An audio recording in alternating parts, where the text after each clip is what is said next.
Good evening, everyone. Welcome to the King Leo Show. We're a minute late today. How's everyone doing tonight? How you doing, Jay Boss? What's up, Eves? How we doing? We have a lot to get through tonight.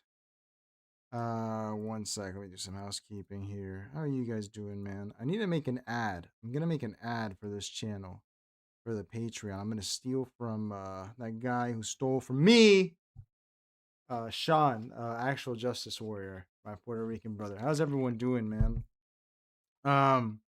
Alex blew up over the weekend, man. It's crazy on Facebook. He got 1.7K. 1 second, I need to log some protein because that's how I am. 1 second. 1 second. We can wait for everyone here. No big deal. We have. Can I go by the bottle? No, you can't go by the bottle. That fucking sucks. All right, 1 second. There we go. All right. We're back. 300 calories. All right, we're right. How's everyone doing tonight? Welcome. How you doing, CCTV?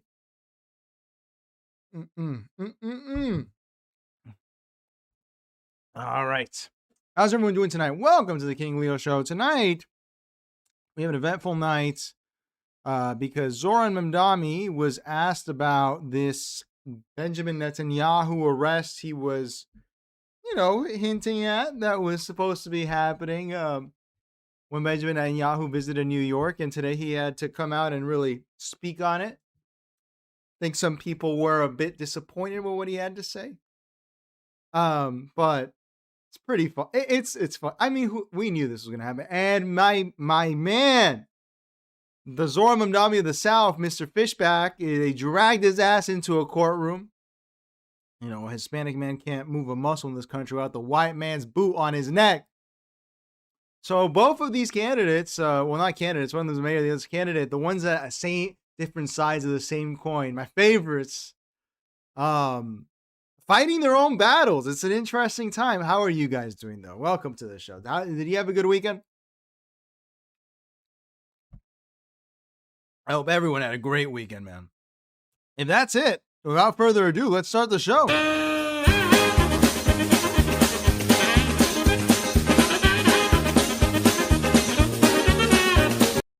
All right.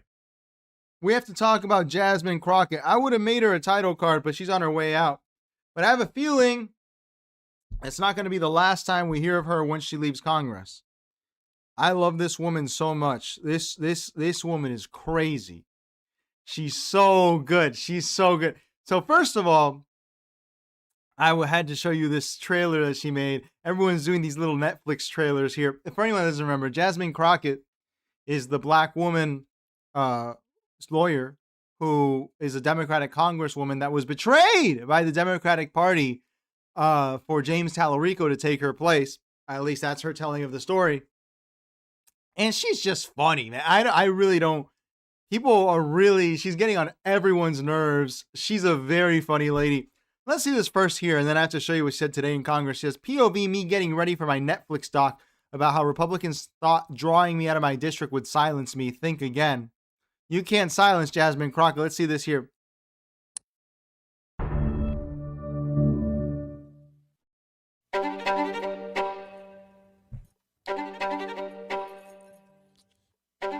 Which camera? Here? They thought that was the end of me. They didn't know that I was just getting started. I love it. She is truly a dark triad: narcissism, psychopathy, Machiavellianism, maybe a little laggy on the Machiavellianism side. This is fun. I wish we had more people like this in Congress. She reminds me of George Santos. That's the best you could hope for. Very, very funny. But let's see what she had to say today in Congress. She's not going out with a whimper. She's going out with a bang. Let's see. This is her comments on the World Cup. Spain won the World Cup. I would be very happy if I had my passport, Pedro Sanchez. I can't wait to vote for PSOE. Please, Pedro Sanchez, give me my passport. It has been 2.5 years, man. Just give me my fucking passport, please. I will celebrate the World Cup if you give me my passport. Anyway, this is what she had to say about the World Cup. Let's watch this here. look at the outfit, first of all. The outfit, the glasses. This is one of the greatest to ever do it. A true showwoman, unlike, what's his name, Fetterman. True showwoman here. The World Cup that captured the imaginations of the entire world when they saw all of these people of color that was playing for all these teams. And ultimately, if you recall, the last two teams, it was Argentina and Spain. And it seemed like the vast majority of the world was rooting for Argentina, or actually against Argentina, right? And why was that? Just give me an explanation if you could guess. If you'll just let them finish the answer. Spain had the best team. Maybe that's why they were rooting for them. There's also a racist history that exists as it relates Mr. to Byron, Argentina. you're recognized. Thank you. Thank you, Jeff. The World Cup. Yo, Argentinians, man, they're getting hit hard. I'll admit, I'm not a huge fan of them, but this meme, and I know where this started. This started a few years ago, where everyone was saying that the Nazis went to Argentina after the war, which I was always confused by, because I was like, dude, we had them in Chile too, you know. They were also in Paraguay, Bolivia, Brazil. It wasn't just Argentina, but I guess people started memeing it to the point that now it's in Congress. I don't know if this coincides with Milei, who is probably one of the more obnoxious people in the world, but I really wonder what this. We're gonna compare Argentina and Spain to see who is more multicultural and diverse. Really, America ran out of issues here. Like, they ran out of driving themselves crazy with the race thing. Now they have to bring it to the whole world. Sensational stuff. Absolutely. Yeah, I mean, she's not even wrong. I saw that on Twitter. A lot of British people were saying, because being British is just an embarrassment. I can't imagine being British, man. It's just embarrassing. And I mean that of any creed, any color. Being British just sounds terrible right now. You have nothing, honestly. I know that we have some British people here. I don't know what the point is of being British. What is the point of being British? What is the point of that country? What is it? It seems like the point of being British is to complain. All they do is complain. The only person who could fix that country is Piers Morgan. Say the N word, go on. That's the only person, and they won't ever elect him PM, nor would he take the job. But yeah, I saw these British people saying, Argentina, Israeli empanada. And I'm like, dude, you guys are so pathetic. It's really pathetic. I was glad to see Argentina lose. I have a real reason to. They are my ethnic rivals. You know, I am half Chilean and everything, but then these people over here, they're like something about Israel and the Nazis and the team not having people that aren't Italian on it or something. It's crazy how a couple of internet memes can lead to this. Amazing stuff. Good luck, Milei. Let's continue. I wanted to show you this here.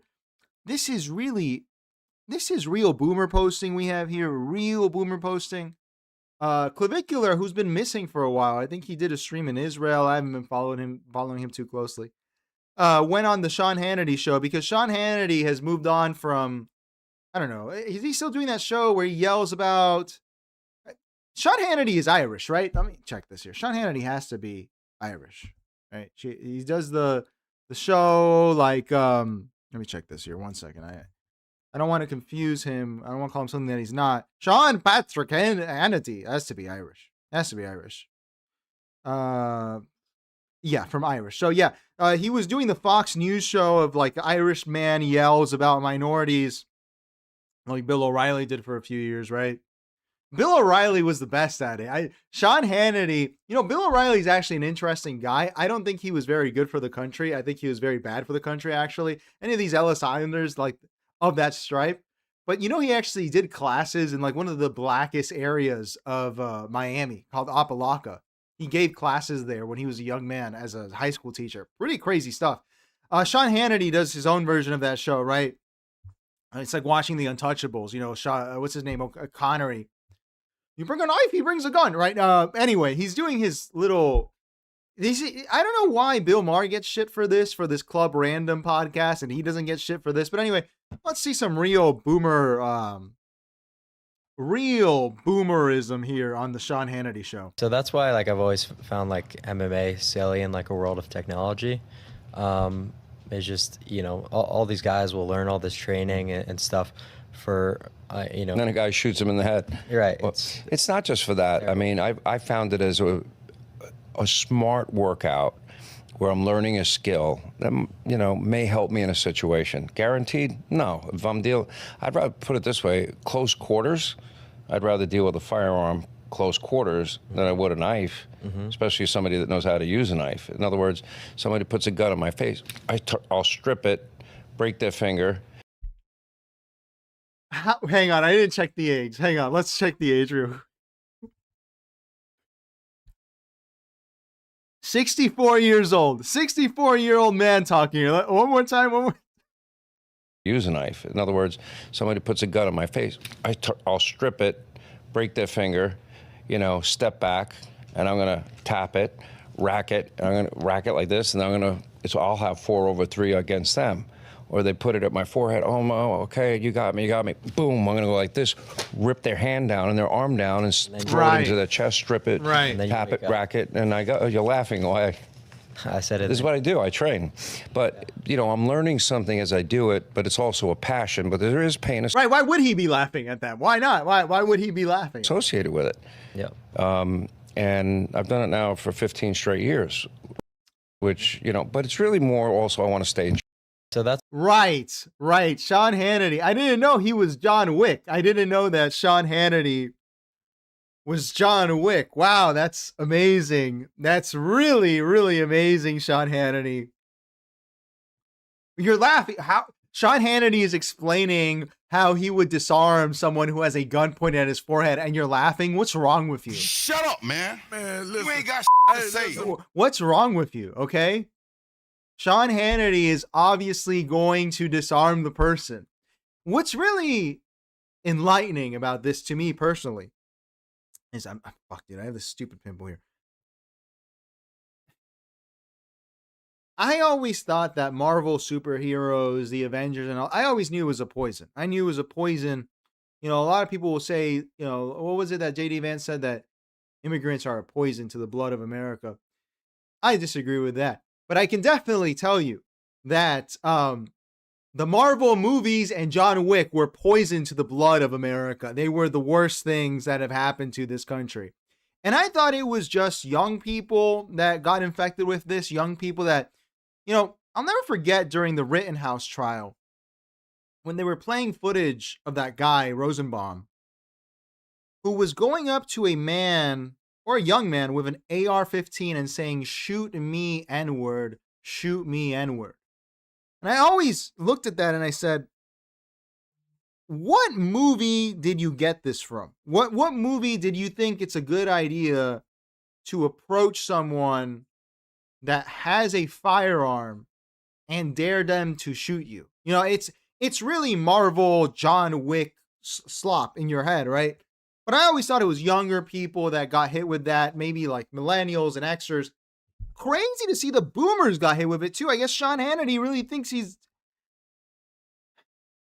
Marvel superhero. Really considering what to do to his assailant. Sean Hannity, like Unc Kiriakou, planning, scheming. Do you waterboard him? Do you sleep deprive him? Do you put him in a cold cell? Do you beat him? Do you put cockroaches on him? Do you put hummus up his ass? Don't mess with geriatric Hannity, man. He has his test shot straight from TEGSEP. How you doing, I and everything? I and everything says, here's my prediction. Big BB. We're going to get to that. Pulls up. Mamdani doesn't arrest Big BB. He gives a speech about how Big BB is evil. A war criminal should be arrested. And something about Palestine. Well, we'll see. We'll see. He laid out a plan today. We'll see. Oh, this is poetic. Poetic justice. This is the greatest thing ever. So, as we saw, when was it that we covered Stephen A. Smith on Bill Maher, where he said that he liked beating his black children because he was beat when he was a black child? That he said that he was going to He said that he beat his black children and everyone should beat their black children because black parents beat their black children, which is crazy. Let us see how he interacts with one of his children here. One second. Let's see this here. Let's do this here. You need to find me my own house. You really are on drugs. You need to find me an Amex card. You need to find me more clothes. You know what I mean? Like, there's so much to build. Like how you said, you're still going up. We can go up together. This doesn't have to be a you thing. It can be a we thing. And then when I'm older and I have nothing. Nursing home. And I need you to take care of me. Nursing home. You can't do that. Nursing You're not home. going to do that. 2 words, Dad. Nursing home. So you'd put your dad in a nursing home. Nursing home. Well, what else would I do? Take care of you myself? How about that? Or put me in your home and have 24-hour nursing assistant. In my house? Yeah, why not? I gotta say, good taste in art on Stephen A. Smith parts. I like this kind of art. Loomis Gallery makes some shit like this. This is nice. I gotta give the devil his due. But hey, look at that. Seems like if you beat your black children and brag about beating them on TV, they want to put you in a nursing home. With my kids? And my car? And my husband? And my pool? And my guest room? I'm just your dad. Exactly. The one that made it all possible. I would love you from a distance, Dad. You know I love you from a distance. We better that way. You're my heart, though. Can we leave now? Can you just say goodbye to the audience? Because I'm done. I'm done with this. I love it. I truly do love it. This is supposed to be a presidential candidate that we take seriously. What happened to Stephen A. Smith, man? He used to yell about LeBron James, and now he's doing this. What the fuck happened to you, man? Your ass used to be beautiful. But I do want to see someone make a supercut of the Bill Maher show where he's bragging about beating his children. And then this, because for some reason, millennials, and I give millennials a lot of shit sometimes, but they were the first generation to really go, maybe the way I was raised was not the right way. Maybe physical violence against children is not, and they may have overcorrected. You know, you see a millennial with their kid screaming in the store, and you're like, dude, can you get that kid to shut up? And they say, Bobby, I need you to calm down. God damn, dude. Like, you know, sometimes you got to put the law down, but this is how it ends up. It is the way that it goes for people like Stephen A. Smith, I think. People who brag. I wonder, again, it takes me back to that Bill Maher episode where he said this. Who is the audience for I like to beat my kids in this day and age? With a declining birth rate, with a declining TFR, who is the audience for I like to beat my kids? I don't think anyone likes I like to beat my kids as a platform from a politician or anyone. And it's not surprising. I'm glad to see his daughter said that, and very fun. Everything says, what about Baudrillard in superhero? And CCTV said Hancock. Yeah, Hancock, I guess, right? It has to be Hancock, or not to go full Zizek, right? But the Superman, right? Clark Kent, he puts on the glasses to show us he is human because human is weak, you know, which is actually good insight. I like his views on movies. And he also says millennials just gave their kids iPads and phones. True, but I think that might be better than hitting them, you know. How you doing, audio? I do think it's better than hitting them. Let's continue. This is too long for today. Let's check in over here. Speaking of boomers, let's check in on Jesse Waters, who has a lot to say about the new mandatory testosterone shots that the Army is doing. If you join the Army, man or woman, you're going to get loaded up to the gills in tea by force. You will be strapped down in Guantanamo Bay and injected with a slow IV drip of tea. He says you lose your endurance, muscle mass. So yeah, I want these guys on it. But you know what's going to happen? The guys that don't need it are going to take it. To triple boost. Right. And then they're going to get out there. And women on base, you guys better be careful. Port calls, women in Asia, you better be careful. Because these guys are going to be wild animals, and you better watch out. Okay. Low T. You should have held his hand. Yeah, but I don't know if I would have. Oh, Dana. So true, Jesse. So true. I'm not gay no more. I am delivered. I don't like men no more. I said I like women. So true, Jesse. So that's amazing, Jesse. I love it. Sensational. That's so true. We should be warning. We should be warning people where we have military bases that even the Navy is gonna start lusting after women now. That's really crazy. Who is the Trump administration for now? Is it for Jesse Waters? Is this so true, Jesse? I love to think about all of the cocks in our military, just all the so hard going into all of the Asian women in our ports. Amazing, Jesse. Amazing. What? Oh my God. Dude, this country is insane, man. This country's crazy. Wow. All right. Perfect. Yeah, I didn't know that was the problem. You know, it's really funny because if you read about a lot of the SA cases that have happened in Japan with American troops, you might want to change your tune a little bit, but whatever, you know. Who's Jesse? Jesse doesn't know about that. Jesse just falls asleep picturing big, hard American cocks entering Asian woman. What is this? This isn't even Archie Bunker. This is retarded. This is so stupid. Thank you. That's a great point, actually. Hey, Pete, make sure they get extra tests so they can. What are we gonna save the Japanese birth rate with a bunch of hoppas? Was that what he's saying? That's crazy, man. This propaganda. They're not even trying anymore. They're not even trying. My God, man. And everything says roids and strippers. Hell yeah, right. The Army, the Navy will be straight for the first time in history. Amazing, amazing.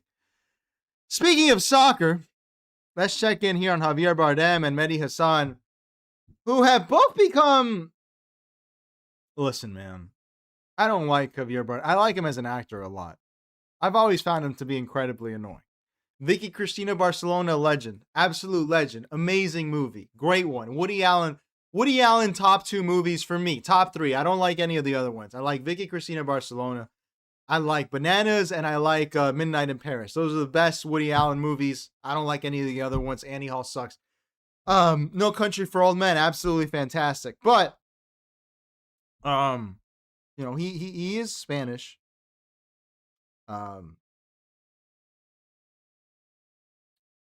Whatever. I guess they're the ancestors, right? But they are more annoying people. And Mehdi Hasan has been annoying too.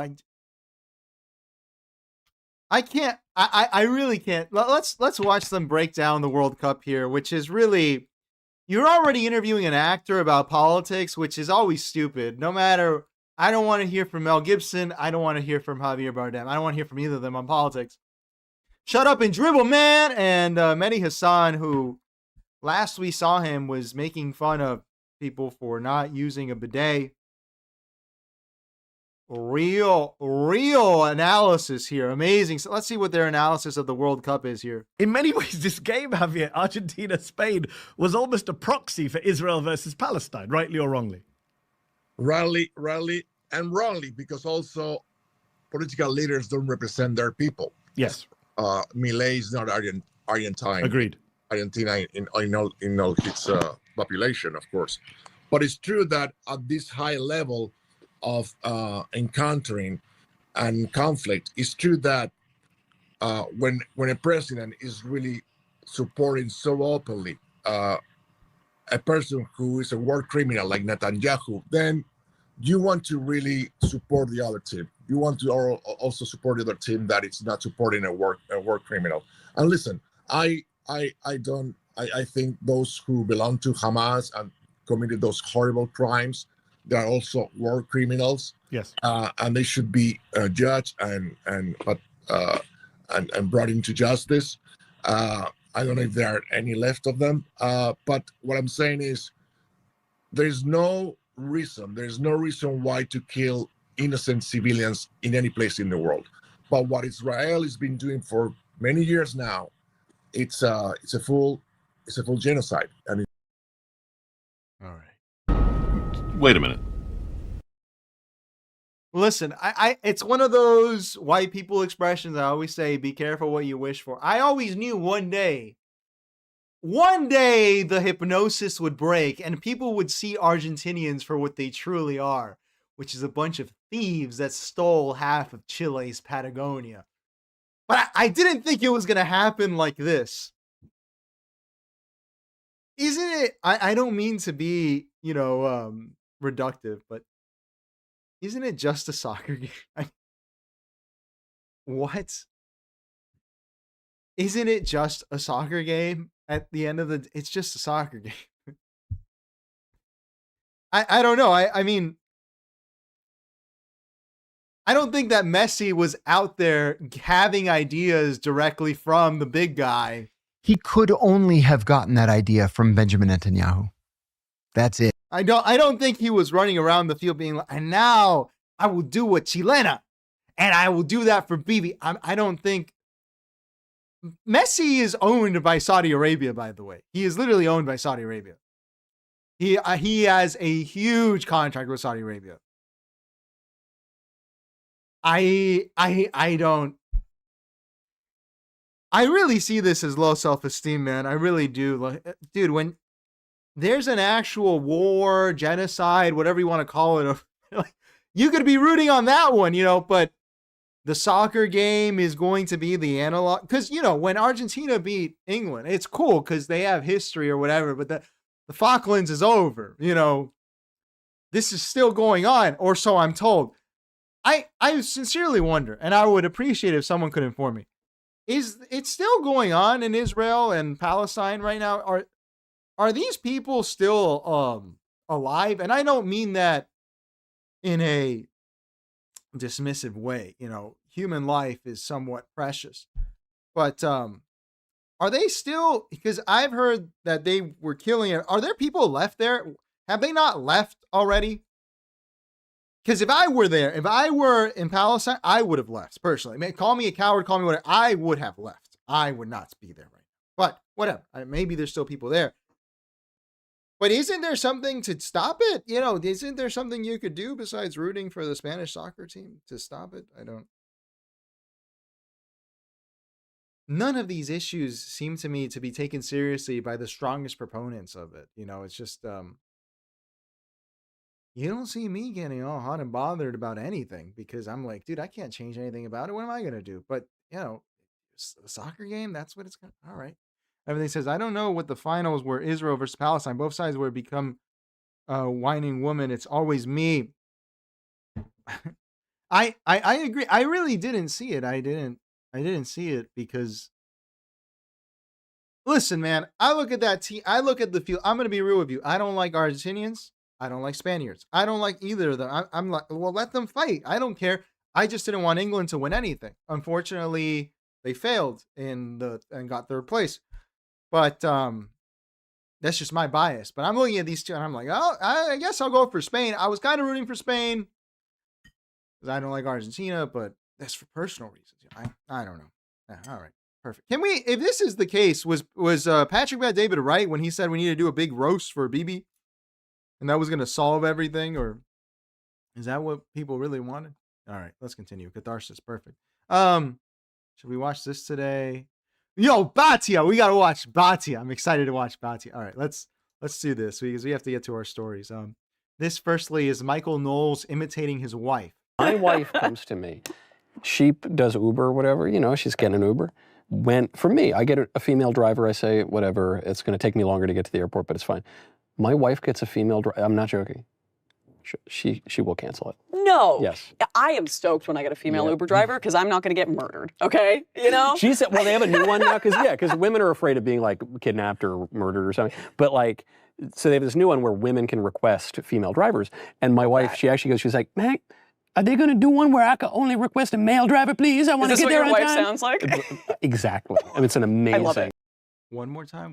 Hang on. Let's look up a picture of Michael Knowles' wife. I don't know what she looks like. I want to see what she. Michael Knowles' wife.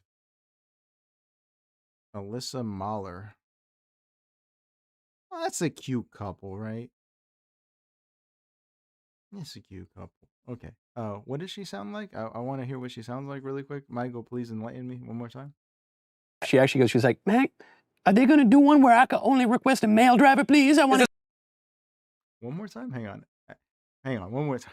One more time. And my wife, she actually goes, she's like, Mac, are they going to do one where I can only request a male driver, please? I want to get there on time. Is this what your wife sounds like? Exactly. I mean, it's an amazing. I love it. I actually do believe Michael Knowles when he says that's exactly what his wife sounds like, because Michael Knowles is a professional actor. One more time. Are they going to do one where I can only request a male? She sounds like she has a speech impediment. Hey, yo, what? What is this? He didn't even do that. Like, he's just like a How do you do this voice? Hang on, I want to see. And my wife, she actually goes, she's like, Mac, are they going to do one where I can? Are they going to do one with?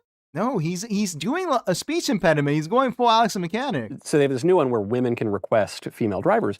And my wife, she actually goes, she's like, Mac, are they going to do one where I can only request a male driver, please? What is going on at the Daily Wire, man? They're interviewing Lauren Southern. They're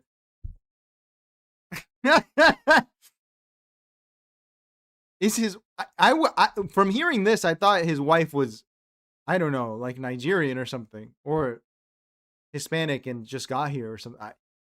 What is that voice? That's a crazy voice. One more time. Hang on. Request female drivers. And my wife, she actually goes, she's like, Mac, are they going to do one where I can only request a male driver, please? I feel like he's doing a black woman's voice, which is so weird. Why is he doing that? He doesn't look black to me. Maybe it's like a Rachel Dolezal situation.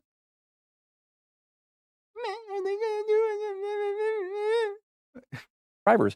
And my wife, she actually goes, she's like, Mac, are they going to do one where I can only request a male driver, please?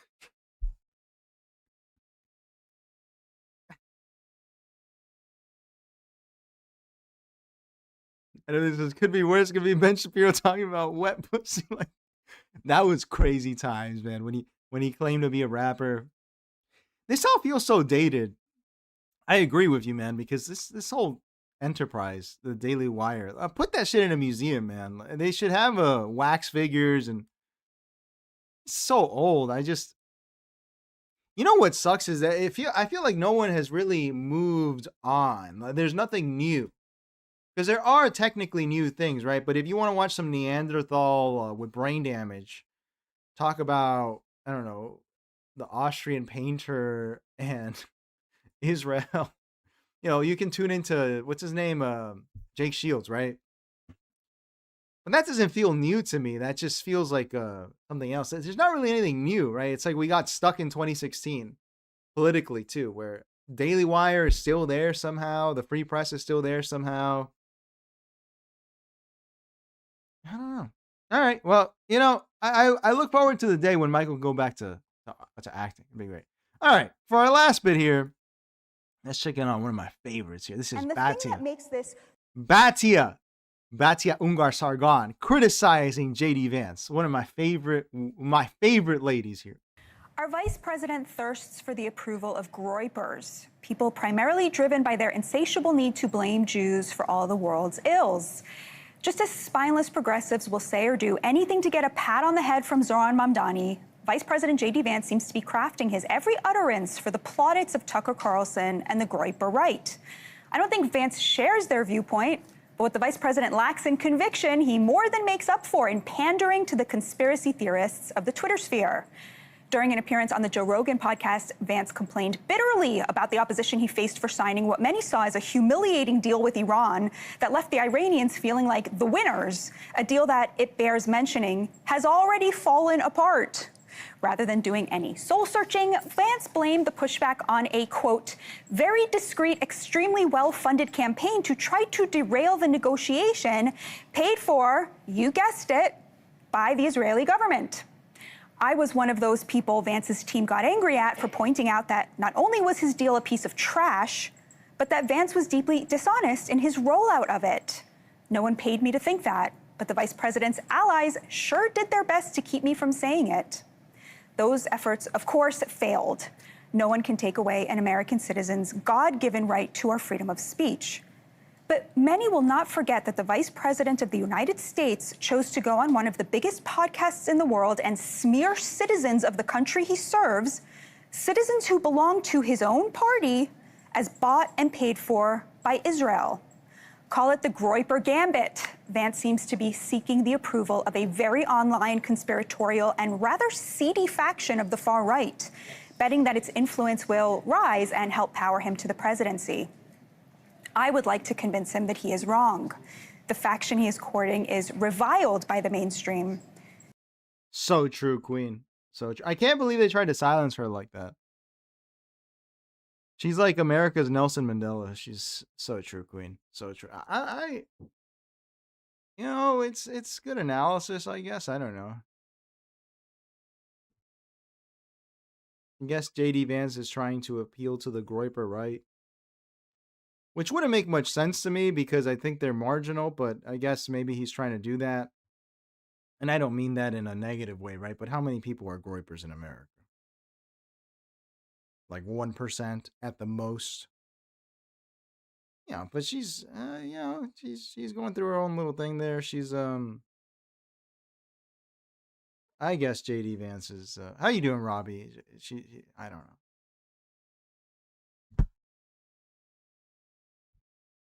I like her, to be honest. I don't even hate her. I think that she's passionate. She's like Gal Gadot, but a better speaker, you know. Kind of looks like Gal Gadot, you know. You think that's true? I don't know if that's true. I don't know if it's true that JD Vance is trying to go for the Groyper. This feels like when they talk, like when conservatives are like, they're all communists, right? They're all communists over there. And it's like, dude, Joe Biden's not a communist. He's just some fucking silent gen guy who he's an idiot. Like, you know, that he's not a communist. There's, you know, but I'm not sure that that's what whatever. That's probably the dumbest criticism I've heard of it, but whatever. That's great. All right, let's move on. Let's get to the next segment. We'll look at Hassan tomorrow. We're dressed up, playing dress up.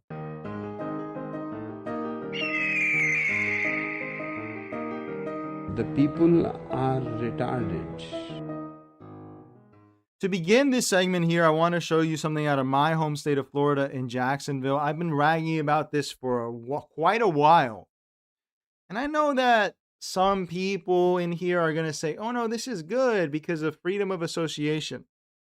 In this godforsaken shithole of a state. Just woke up in a fucking steaming mood, yeah? Because I live in a shithole! You can buy a house for $100,000, $200,000, $300,000 on the high end. If you belong to the caste of people who are 55 years and older, we have these exclusive communities all over this shitty state. We live in hell. We live in the gutter. Where people who are 55 and up can live amongst themselves. Now, I've talked about the villages in the past. That's the worst offender. You can't do this. You can't say people under 30 only. That would be illegal. You cannot say this is a black-only community. That would be illegal.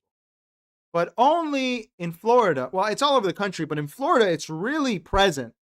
Can you get a house for $100,000 if you're 55 and up, which is really an odd thing, given that the reason that this happened is because of the Fair Housing Act was amended with this thing called SOPA, which was meant to protect senior living facilities, which eventually expanded to houses.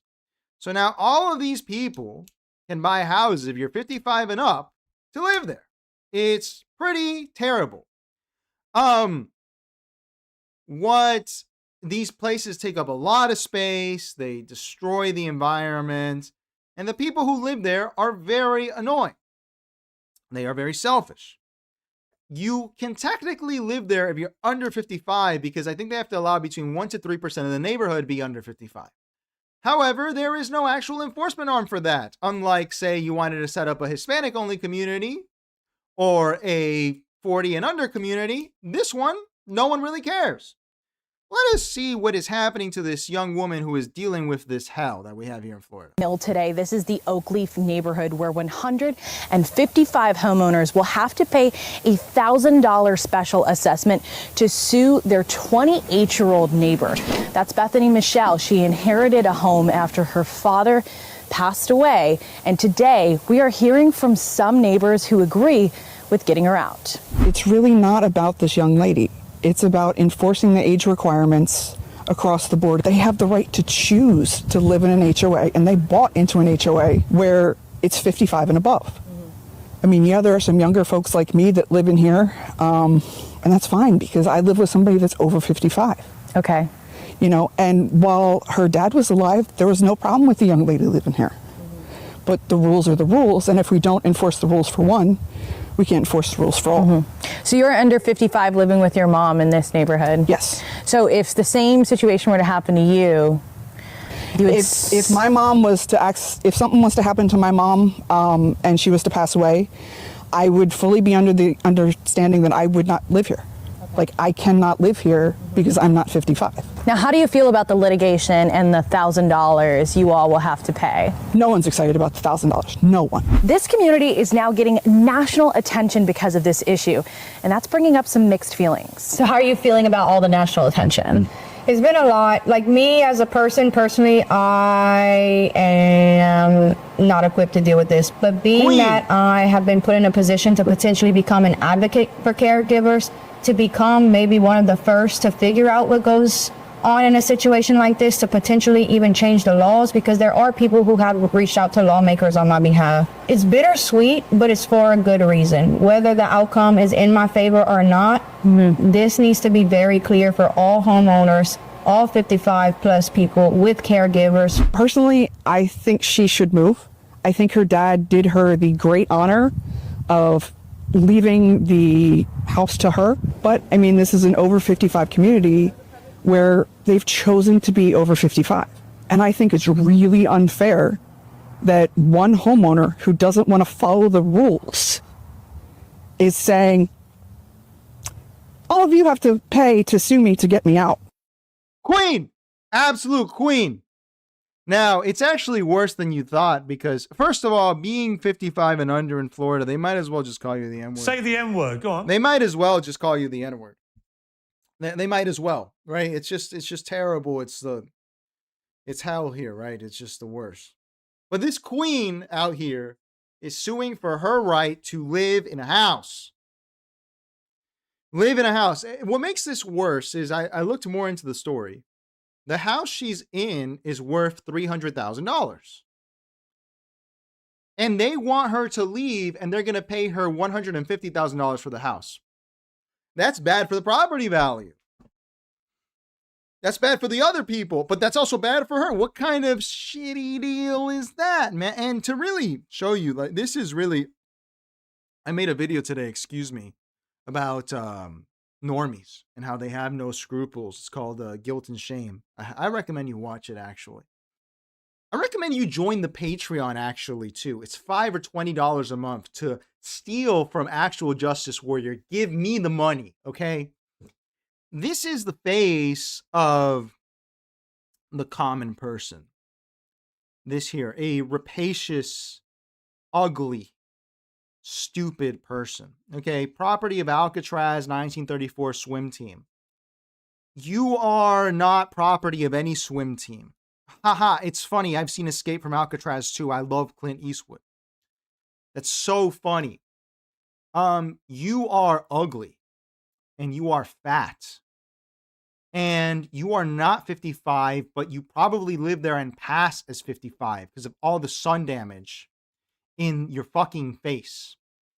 And you see here really the normie, the animalistic normie, just, we need to enforce the rules. And she says, okay, sure, let's enforce the rules. Let's go to court. That is a perfectly reasonable thing to do, to go to court. In fact, My understanding of the American Revolution is that a lot of people died for your right to go to court. And she says, but it's not fair. It's not fair she has to go to court. So it's not fair that she uses the legal resources available to her to fight for her right to live. But it's fair for you to live because of a addendum, because of a loophole. This kind of person is what makes living hell, by the way. This is hell. This really is hell. Why are you so mad about this? I'm actually kind of suspicious. Why are you such a slob? Why are you so ugly? This queen over here is fighting for the rights of all young people in this state. Sending power. I salute you, queen. You don't get to set up a 55 and up community. I'm sorry, man. You just don't get to do it. It was not meant for this. It was not. You can't do it. It's disgusting. You can't do it. It's disgusting. It is time for this to be rectified. And it's going to take a lot of people like this, because the legislature is never going to do it. But people like this queen over here are the only people who are going to actually try to change the Fair Housing Act, because this is not right. And everything says, wouldn't a bunch of 55-year-old men want a young woman living near them? I think that that's not even a ridiculous thing you're saying. I hate everything. Like, I don't know if you meant it as a joke or not. I wouldn't be surprised if a bunch of men, hard men who, where is it? Where's hard men? Where we got them? I like to get a bunch of men together. Okay. Men that are the hardest of the hard. And I want to be with these men. They secretly wish for this young lady to stay in the neighborhood, right? And then their wives are nagging them because it's in Florida, right? And they're saying, "Oh, she can't be here." You know, I bet this lady here wants all the attention. You know, this also happens with women and men, right?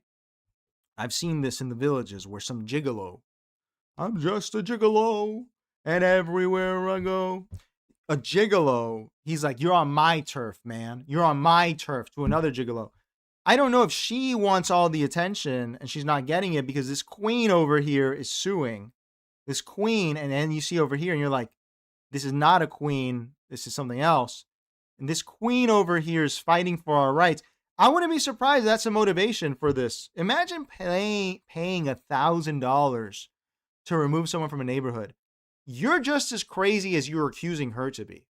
Why wouldn't you buy her out if it's such a big deal? You could all pool together money to buy her out. Take a loan out. No. Because it's not about that. It's not about that. Let's continue. I had to show you this over here. This is really low self-esteem, man. This is real buck dancing. Where's our buck dancing here? Buck dancing. Where is it? Oh, coons, we want to have fun. Oh, coons, we want to have fun. Let's watch some buck dancing from what I think is my community, a Hispanic over here. Have you noticed that when a European discovers something in math or science, we name it after them forever? But when someone from India, Persia, or the Muslim world discovers the exact same thing, we just give it a boring generic name. Normally, we honor the person. Gauss's law, Euler's identity, Bernoulli's principle. That's literally why the plane stays up in the air. Their name lives on forever. Beautiful. That's exactly how it should work. But then, a Persian mathematician named Al-Kashi figures out how to measure any triangle, not just the right-angled ones. Huge deal. Do we call it Al-Kashi's theorem? No, it's called the law of cosines. Just a description. But the one that kills me is the quadratic formula. Every single kid on earth is forced to memorize it in school. And it comes from two absolute geniuses, Brahma Gupta in India, who wrote it down back in the year 628, and the Persian scholar Al-Khwarizmi working in Baghdad, the man who literally gave us the word algebra. Centuries of work, two civilizations. So what did we name their formula? The quadratic. But the worst part is the stolen credit. Snell's law, how light bends when it goes through water or glass, except it wasn't Snell, it was the Persian scholar Ibn Sahel 600 years earlier. Pascal's triangle, that triangle of numbers behind probability, well, Persia and China had it 600 years before Pascal showed up. Even calculus, the big one, the West credits Newton, but mathematicians in southern India had worked out the core of it 300 years before either of them was born. And the Pythagorean theorem, Babylon carved it into clay tablets 1,000 years before the Greek philosopher Pythagoras existed. But it was of course named after him. And look, I'm not saying erase everyone's name. I'm saying we missed something huge. Every one of these was a chance to show a kid that genius comes from everywhere. Baghdad, Persia, India, China, Babylon, not just Europe. Imagine how many more kids would fall in love with this stuff if they could just see themselves in it as well. That's the formula that we forgot. I can't stand these fucking people, man. The joke is becoming a reality. Every day I hate one more person. They drive me crazy, man. Hey, yo, is a bowl $7.99 at Chipotle again? Do they have the McWrap at McDonald's again? Is it 2016 all over again? This woke thing, for lack of a better word, I thought this was done.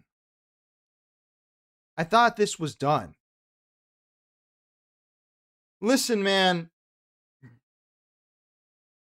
I like to do some Kangen. And I've actually taught math to family in the past. And I always do a little Kangen when we do math. I go, we discovered zero. It was us. The white man didn't have that. It was us. You know, little Kangen, right?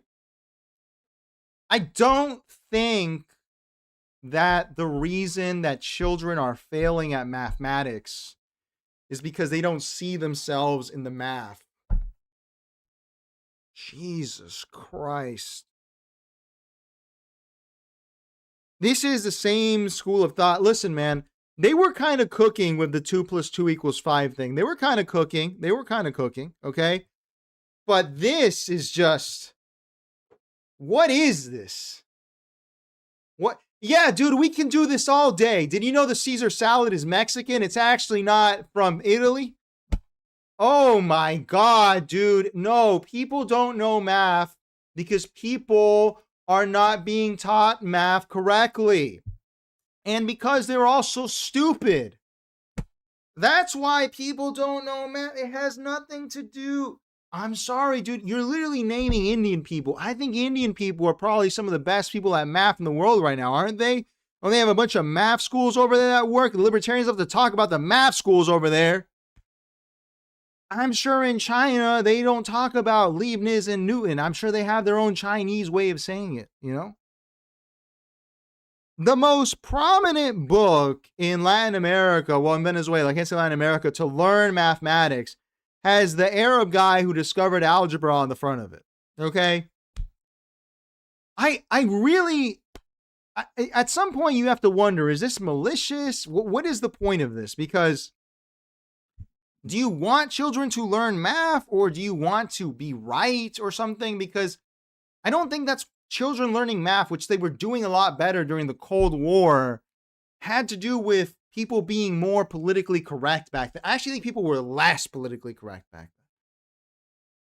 This is just crying and whining. If you want to Kang, then Kang. I Kang all the time when it comes to math. God damn, dude.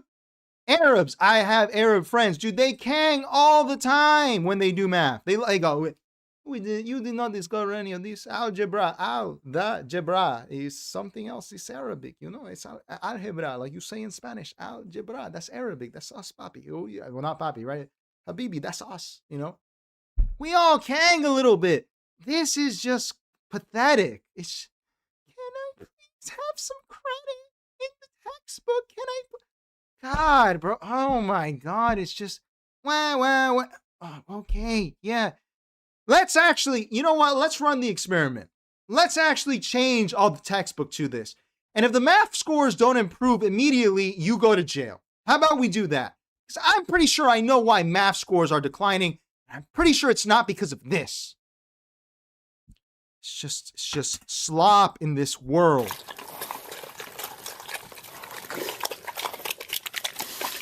Ridiculous, man. Ridiculous.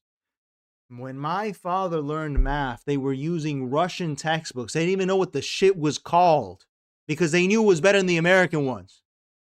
I'm sure they picked up some Russian doing it. How you doing, Gary? J-Boss says, the reason is obvious. We can't be expected to pronounce all those foreign names. The thing is, though, I know, dude, if you talk to an engineer, they will know these names. They actually do. Anyone who's actually good at math knows all these names.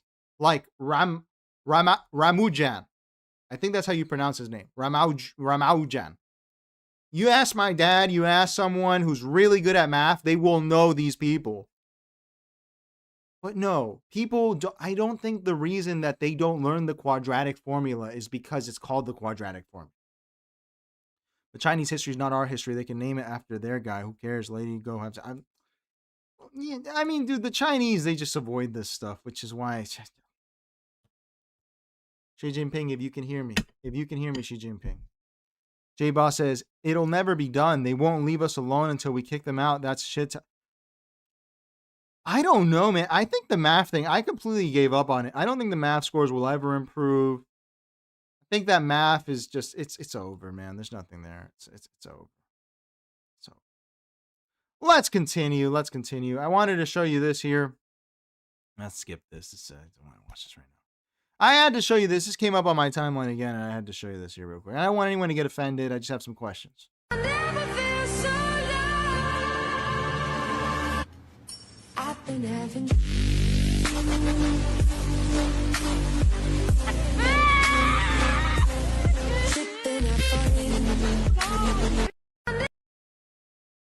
So if you recall, at the height of the Venezuelan, which was probably illegal, when they were bombing those boats, I was saying that shit was illegal in real time. There were a lot of these types of videos of people saying they're stopping the fentanyl, which I never really bought. Where's the fentanyl coming from now? Do we have a new storyline? Because first it was China and Mexico, then it was China, then it was Venezuela. Is there a new one now? Is it Papua New Guinea sending the fentanyl? Who's sending the fentanyl now? There were a lot of these types of videos. And first of all, this is absolutely sick. I mean, we know this is a sick thing, right? This is sick. Look at this man recording himself like this for his absolutely sick, man. Technically, according to the strict law of the Torah, not one Gentile in the world deserves to live. Defiling your daughter's grave for internet clout. I mean, it's don't hate the player, right? But goddamn, bro, that's a pretty crazy one. Anyway, my question when this came up again was, and you'll pardon me if you don't agree. So his daughter died of fentanyl at 17. Where were you when this happened? And I'm not, listen, okay? How does that happen? I never really in real time analyzed it this way, but how do you die of fentanyl at 17? I know a guy who died of fentanyl in his 30s. That kind of makes sense, right? Your life is going poorly. You start doing fentanyl. All right, right. That's one thing. 17? That means, by the way, that means she started doing drugs probably at like 14, right? I've never met someone that went, oh, need to try drugs. Straight to fentanyl, please. Can I order 3 packs of fentanyl? No, it always starts with marijuana. Then it escalates into fentanyl, right? Even if it was an accidental overdose, right? It's probably, I never believed that they put fentanyl in the weed or whatever, right? It has to be either a pill or cocaine or something, right? How did this happen? That's really my question. How does one discover fentanyl at 17? Because this is a sick video on its face, but I really started to inquire. I even asked Jem, and I'm like, how do you get hooked? Because in Latin America, you can get hooked to stuff like bazooka, which is just the worst drug in the world, right? at 17, but they're living in ranchos and favelas. Like, it's a shithole, right? And it's everywhere, and they want to be cool or something. It's America, right? How do you just look at his daughter, right? She's not like some freak or anything, right? She's here, she's holding money in this. She has to start smoking weed at like 14, something like that, right? And then over the next 3 years, she starts escalating in the type of drug she's using. And eventually it results in her getting fentanyl. And I really think that this is really, it reminds me of when Cain Velasquez, was it Cain Velasquez, the UFC fighter that went around town in LA trying to shoot someone because he was like, my kid, they were abused at a daycare or something, right? It's ridiculous. You're just going to go out there and start shooting people. It didn't make sense. You're mad at the dealer. I'm wondering what you were doing, man. I don't listen. As I always say, there's two, it takes two to tango, right? What were you doing? Because if I ever found that my kid had a risk, this goes back to the Andrew Wilson debate we were having a while back. If my kid were getting with a bad crowd in their teens, you do something, right? You move, you figure something out, right? You don't want him to end up on fentanyl. To end up on fentanyl at 17, if you told me oxycodone, right, and it's like 2010, I get it. You know, the Sacklers are at the height of their power. How does this happen? And why does this happen? That's the real question I have. And no one really talks about fentanyl these days. I wonder why. Let's continue. I think we can end with this here. This is someone here cursing Nick Fuentes. Let's watch this here real quick. Dead men don't rape! Dead men don't rape! Dead men don't rape! I get so offended when I see dead men don't rape! So where is the anger when I see women are dying? This is my body, dead men!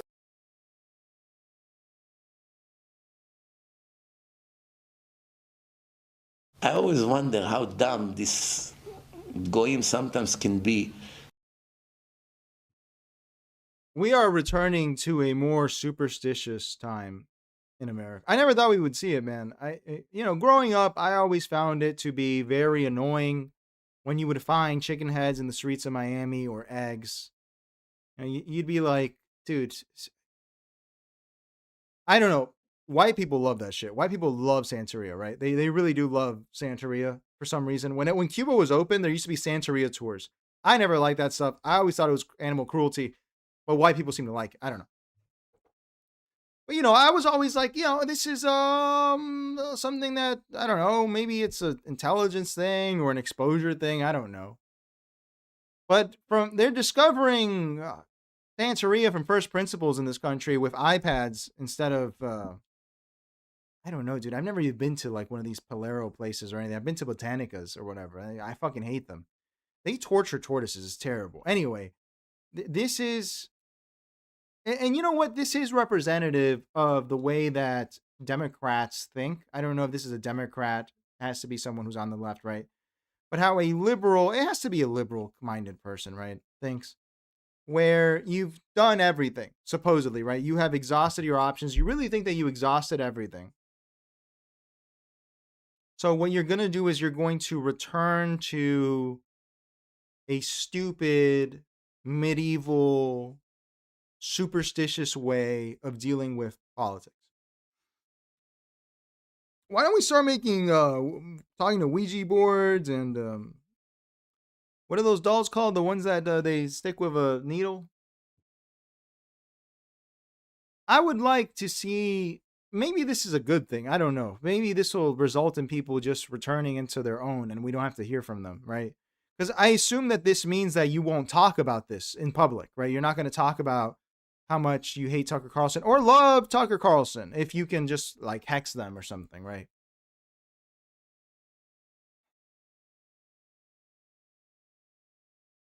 Carl Sagan called it, dude. He said this country was going to become a superstitious and stupid country. Seems like that's where we're at. J-Boss says Goymaxing is right. All right, speaking of all that, I have this I hate everything sent this in. I have this saved here. Should we do this and then move on?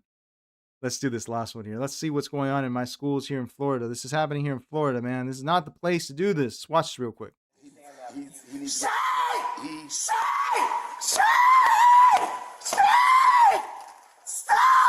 mass What's the problem? Why do you let those kids get away with this? They are not supposed to be here! If you don't lower your voice, I am going to put handcuffs on you and I'm going to take you to a Baker Act facility. You lower your voice. Try it. Are you threatening me? Can we get another unit to deal with Jay Lee here? He is having a breakdown. Say! Just say the right pronoun! What'd you say? 7351. Get down on the ground right now. No! You're about to get sprayed. No! Get down on the ground right now. Leave me alone! I can come in there. Leave me alone, please! Okay, are you going to calm down? I want to be away from him. It's too late now. It's too late now. He's going to be taken away. Say! You need to stop. It's taken. I just want to get away from him. I understand that. He needs Say! Say! Stop mass jiggling me! Just say she! Alpha 7-3. Please step in. Watch your head. Do not push me.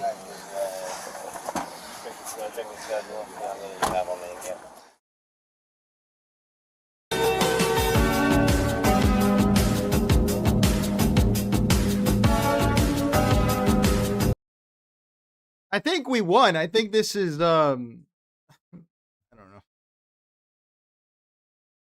know. Is there a better representation of America in 2026 when we have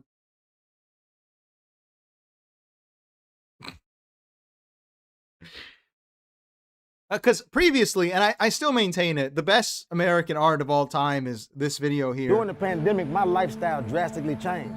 Right? So, but this is sensational as well. Sensational. Yeah, absolutely sensational. I mean,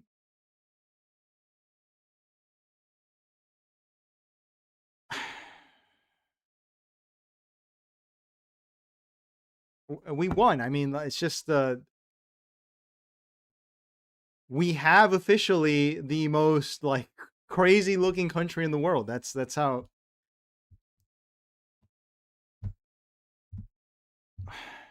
How you doing, Will? The best CIA out of 26. That's one way of looking at it. Yeah.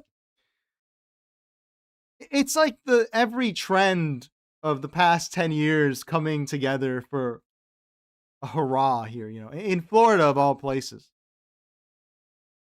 And everything says that's the person replacing Grand Planner. Dude, I have a video of that. We missed for Schizo that tomorrow. J-Boss is exactly what I was thinking. We won the pendulum swings. Oh, you mean like you won? Like you, the right wingers? I don't know, man. What I mean we won is in a more metaphysical way. I mean we have bred perfect.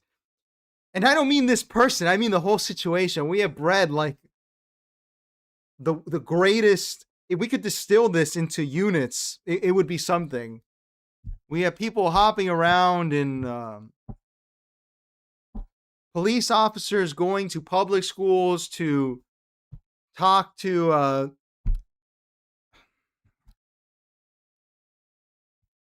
is there anything more to say, man? I prefer really not to speak. If I speak, I'm in big trouble.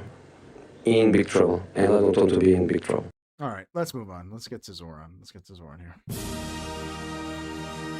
Are you a communist? No, I am not. I don't think that we should have billionaires. No, I call myself a democratic socialist. No, I have many critiques of capitalism. There must be a better distribution of wealth for all of God's children in this country. What I'm focused on is making the city affordable for everyone, not to win an ideological argument.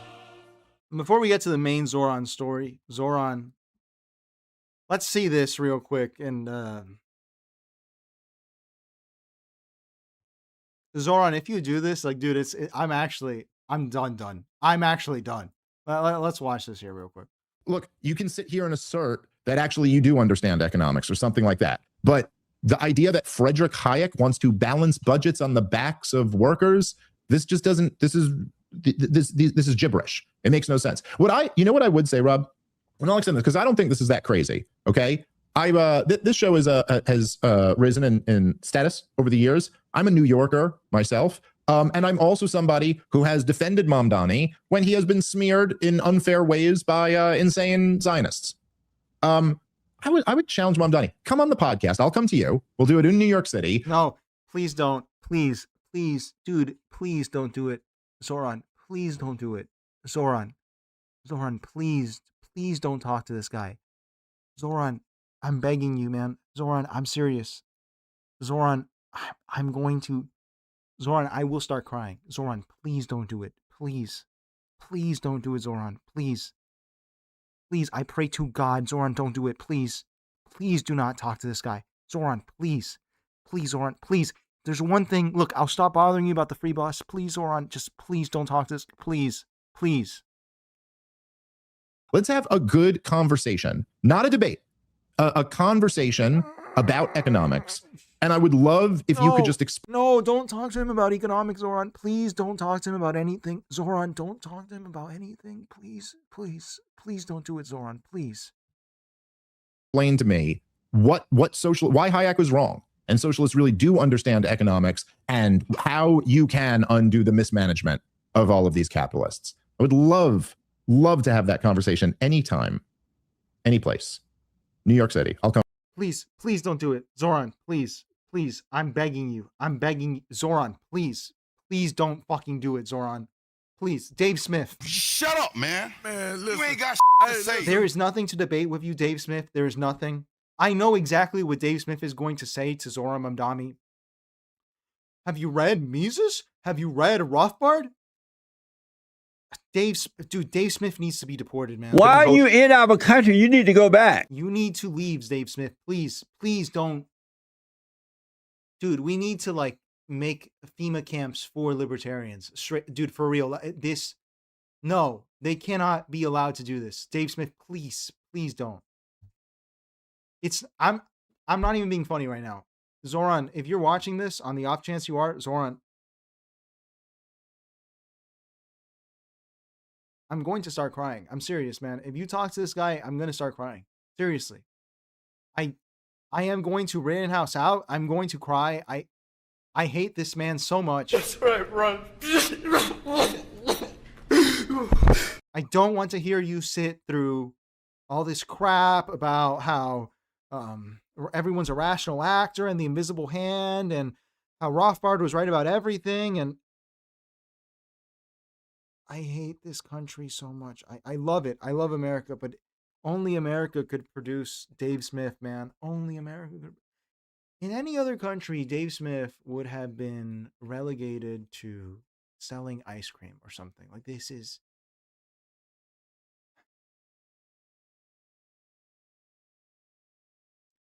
Let's move on. That's more content. Don't even play with that, man. I don't want this content. I want it out. I don't want it. Shut up. Be quiet before you get exiled. Invisible hand again. Shut up. Be quiet before you get exiled. Both of you, stop. When it comes to Dave Smith, Fat Boy, and Ben Shapiro, I don't want to hear about. I don't want to hear from. Anyway. I just had to show you that because if it happens, dude, I might. No, I can't say that. It's YouTube. Let's watch. This happened over the weekend. Okay, this is Dave Smith talking to Lulu, the crazy woman that we've seen repeatedly on the show, who interviewed Tucker Carlson. So much Botox in her face. Who asked Zohran about his promise to arrest Benjamin Netanyahu.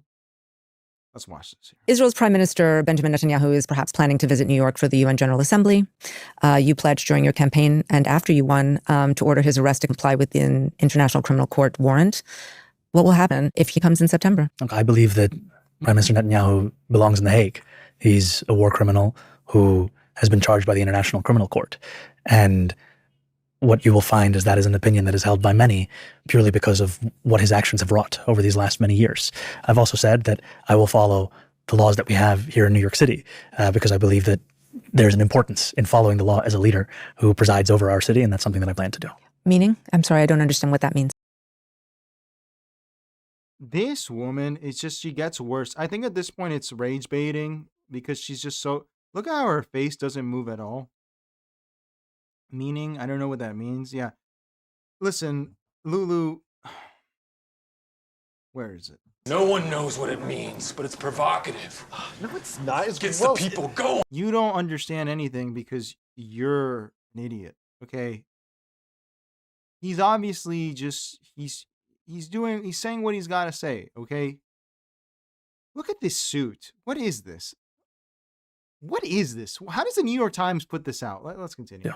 Meaning? I'm sorry, I don't understand what that means. Meaning that whatever the law allows me to do in New York City, that's what we will do, but we won't be writing our own laws to that end. What does the law allow you to do?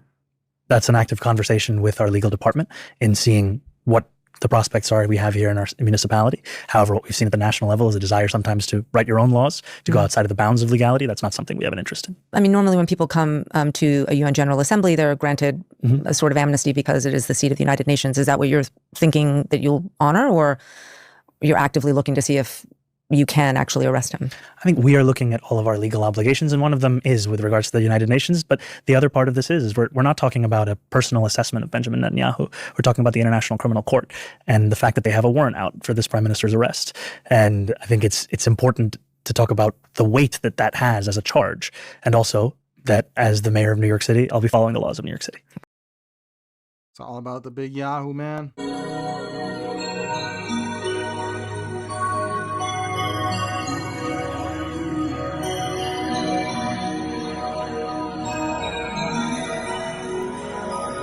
So, this came out over the weekend. And look, from the start, I was always like, listen, it's easy to talk a big game. It really is. But I knew from the start, I think we said it on this channel, man, you can't arrest the big Yahoo. You cannot arrest him. You as an American politician, you can't arrest him for the ICC. I mean, we watched last week Marco Rubio literally say that they're trying to dismantle the ICC in The Hague. This is not going to happen, okay? And we had confirmation of this today, but I just had to show you this is how it came into the weekend. It was, checking with the... And, that's good. That's prudent, right? You have to do your due diligence. You have to say, look, I would like to arrest him. He might as well go harder, right? He'd be like, I'd like to arrest him. I'd like to lock him up at ADX Florence. 23-hour lockdown, shoe program. Just full Denzel Washington. I'm King Kong in this bitch. Just totally liberated Zohran giving the speech, right? All you motherfuckers. Oh, I see how it is. Oh, I see how it is. Pelican Bay, 23-hour lockdown. Shoe program. He might as well have done that, right? But, it's not possible. You can't arrest the big Yahoo. The big Yahoo, who would arrest him? I really think that if you arrested Benjamin Netanyahu, you would have like the Dark Knight Rises. You remember the beginning of it? Where like the agent unmasked Bane and he's like, so was getting caught part of your plan? Of course. What's the next part of your master plan? Crashing this plane. Just like that. Like that would be what would happen. Yeah, I don't think he's kind of like I don't know, like a genie or something, right? He's just like, you can't pin him down. He's a wild man, this Yahoo guy. Like Jeremy Renner in Hurt Locker, right? Wow, man,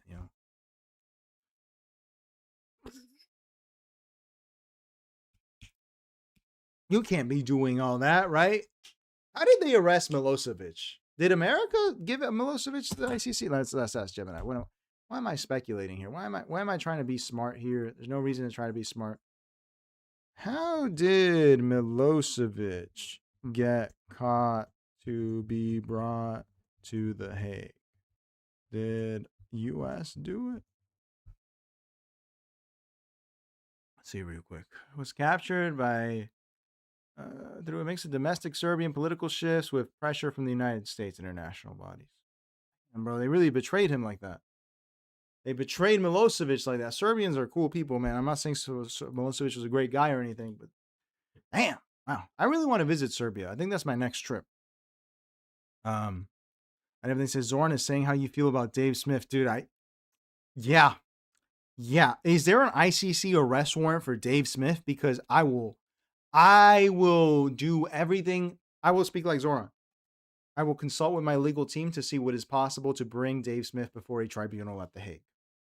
I will not make my own laws. I will follow the laws of the United States of America and the city of New York. Okay, that's what I'm going to do. J Boss says, I believe this is an opinion held by many. That's an understatement. Pretty sure all of NATO minus the US is of the opinion. Sorry, I meant UN, not NATO. I don't know, man. The big Yahoo. Who loves the big Yahoo? Malay, the new Colombian president, Donald Trump. Although I'm not sure he loves him, right? Who loves the big Yahoo right now? I feel like he has a couple of supporters, right? He has some people. He has some day one fans. If Benjamin Netanyahu has 100 fans, I'm one of them. If he has one fan, that's me. You know, like that. There has to be someone like that. You know, I know everyone. It's popular to hate on the man. It's popular to hate on the man. I understand why people are mad at him. Everything says Big BB about to go halal car and start eating with his hands in front of his... Dude, this is when it's going to be crazy. All right, let's see what he had to say here. This is the statement that the mayor put out. Okay, let's see what he had to say here about this. This is a very nice. I really like this look here. Very FDR. Slightly shot from below. Gives him this big... And I like the serious face. He looks Venezuelan in this, to be honest, man.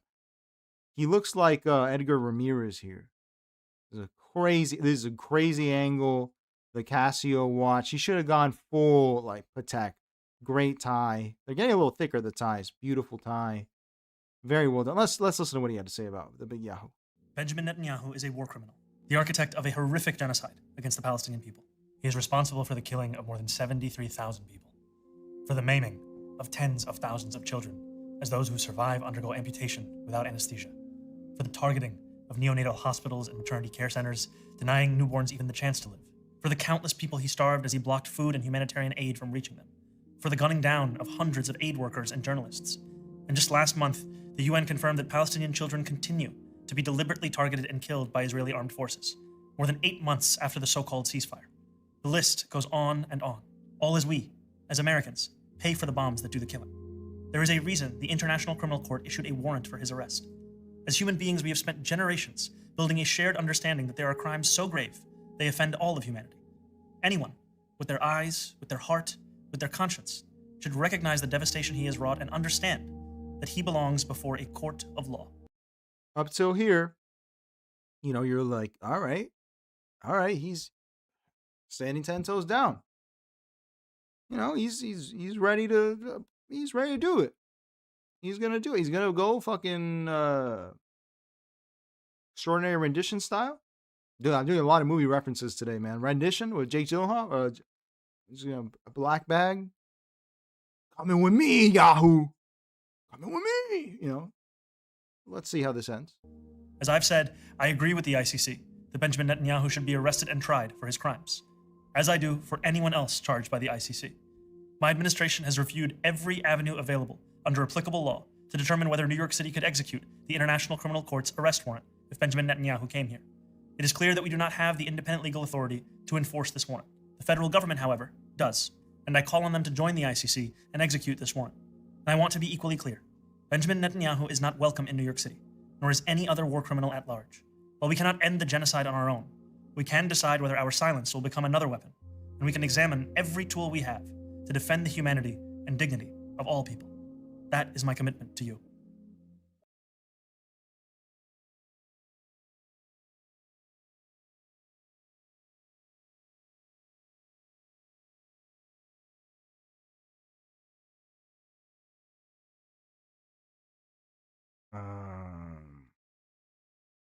Netanyahu, what do you have to say?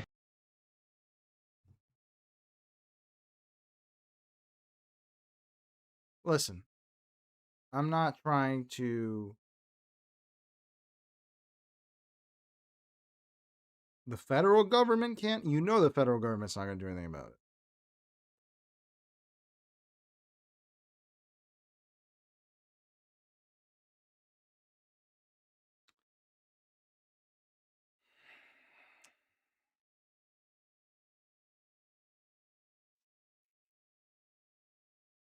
I don't know what are the Zohran supporters feeling about this? Because to me, this, you know,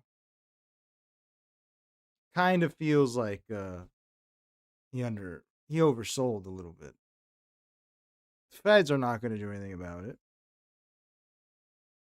So, you know, dude, it's kind of like you guys remember when Assad was in power in Syria? The Lion of Damascus, you know, what is it? Allah wasuri wa Assad, Allah suri wasad. That was the song they had, you know, and it seemed like he was not going to get caught. It seemed like he was invincible. That's Yahoo has become the lion of the desert, it seems, because no one can do anything to him. Because I understand this is an attempt to spin it, and I understand that.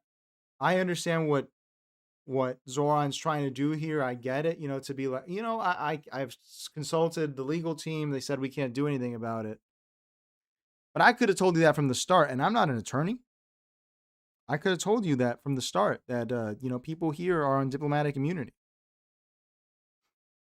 And no one is going to let a mayor arrest Yahoo. So what was, I'm not, listen, what, it just strikes me as underwhelming. The King Leo of the Desert is crazy, man. No, definitely not. I mean, I don't know. I don't know about that. I feel like he's like the John Gotti of the world, where no one, Trump has the same quality, but with him, it's very impressive. Where you're like, God damn, dude, no one can get him. No one can stop this man. If what you say is true about Benjamin Netanyahu, this man could be dangerous. You know, like, this is a scary guy, bro. Like, this is a guy, he's going to show up. He's going to flex on these hoes. I bet you he's not even just going to show up. He's going to shine. Like, he's going to show up. I didn't even see if he responded. Let's see what he said on Twitter, if anything.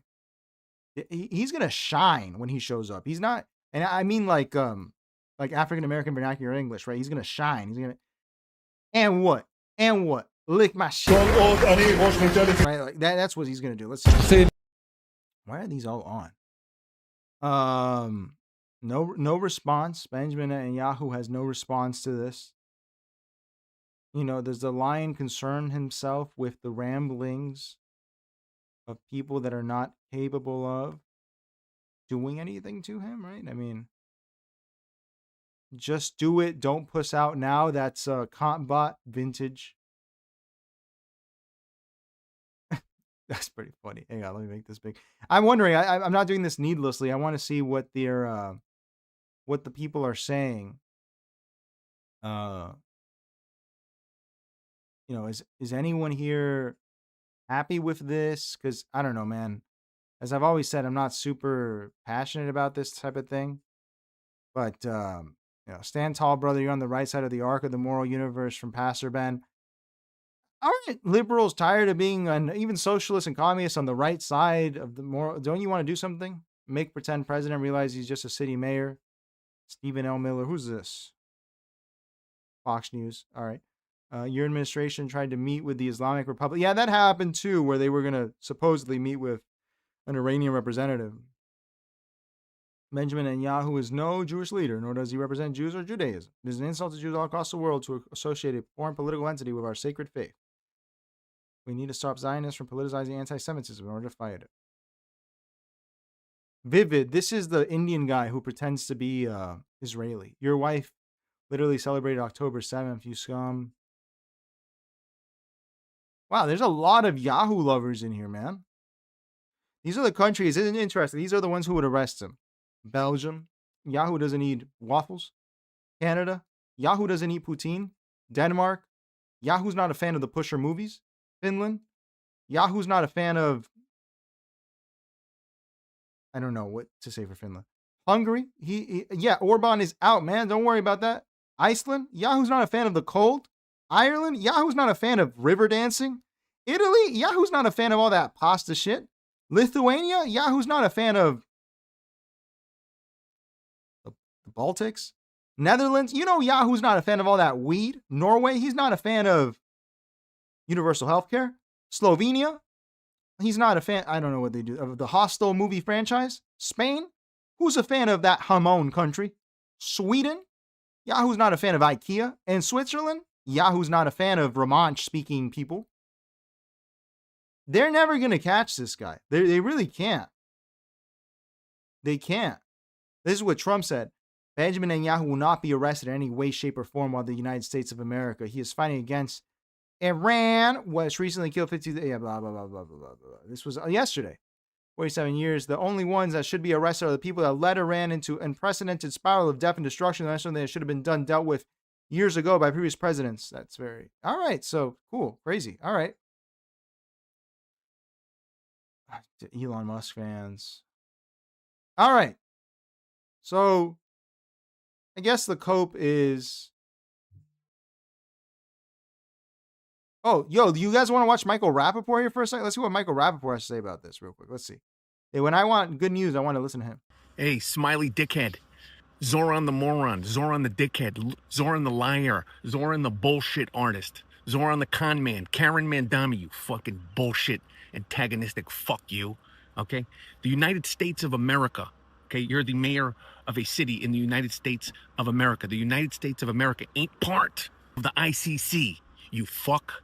The United States of America doesn't recognize the ICC as credible, dumb fuck. You know that because out of all the things you are, you ain't dumb fuck. You're antagonistic bullshit artist, false promise bullshit, 2-bit con man, scumbag, smiley fuckhead, but you ain't dumb. You ain't arresting nobody. BB, you're not arresting anybody. The ICC, okay, is not recognized by the United States of America. Maybe you don't recognize things that the United States of America recognizes. That's a conversation for another rant, scumbag, okay? But everybody else does. So you could stop trying to antagonize, incite, invigorate your bullshit base of degenerate scumbags because you know, I know, we all know that the ICC, the International Clown Court, has nothing to do legitimate in the United States of America. Fuck knows. So brave. Honest, stunning, really, honestly. That's crazy. That's awesome. All right. Did we need anyone besides Michael Rappaport? I mean, I'd like to see... I had no idea your voice is going to sound like that, Netanyahu. Like, that's crazy. All right. Dude, it's kind of weird. I don't want to get into trouble saying anything, but Michael Rappaport is... I kind of get it, somewhat, where people will stick up for other foreign leaders, but I'll just stop right there. All right, I'll just stop right there. I prefer really not to speak. If I speak, I am in big trouble. In big trouble. And I don't want to be in big trouble. I hate everything. Says, I'll take the old man, Curtis Sliwa, over Rappaport on Pizza Review Man. Benjamin Netanyahu is a... Dude, the Portnoy is crazy. These people are crazy, man. They're just... Well, I don't know why Michael Rappaport is doing all that. Michael Rappaport just... All right. Michael Rappaport. All right. That's just fucking crazy. All right. Speaking of that, let's move on. All right. We have to get to Mr. Fishback, who's in similar situation, actually. Yeah, we're making good time. So James Fishback, Zohran of the South, the Groyper governor in waiting, the Nick Fuentes fan, the man with a plan for Florida, including paying $1 billion. Oh my God, $1 billion. Was it $1 billion? It's $1 billion to fix the orange problem instead of just telling these retards to plant pomegranates.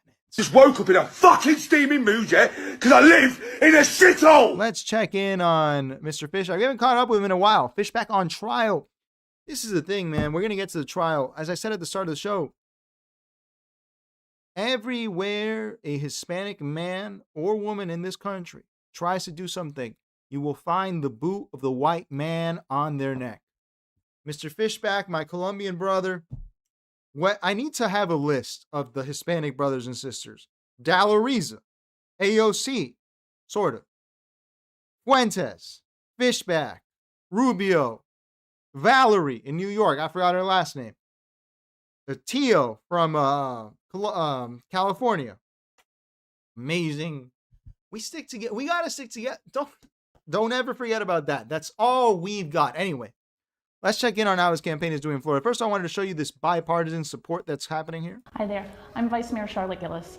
And for 22 years, I've been a registered Democrat. But today, I'm going to change my party affiliation to Republican so that I can vote for James Fishback in the August 18th primary. I believe that James Fishback is the only candidate from either side that's going to step forward and protect our water, ban data centers, and preserve old Florida. When it comes down to it, this election is going to fall on policy over party. Thank you, Charlotte. Join the 25,000 Floridians who have already made the switch over to the Republican Party to vote for our historic campaign on August 18th. The deadline to register as a Republican is this Monday night, and you can do it for free at votemyflorida.org.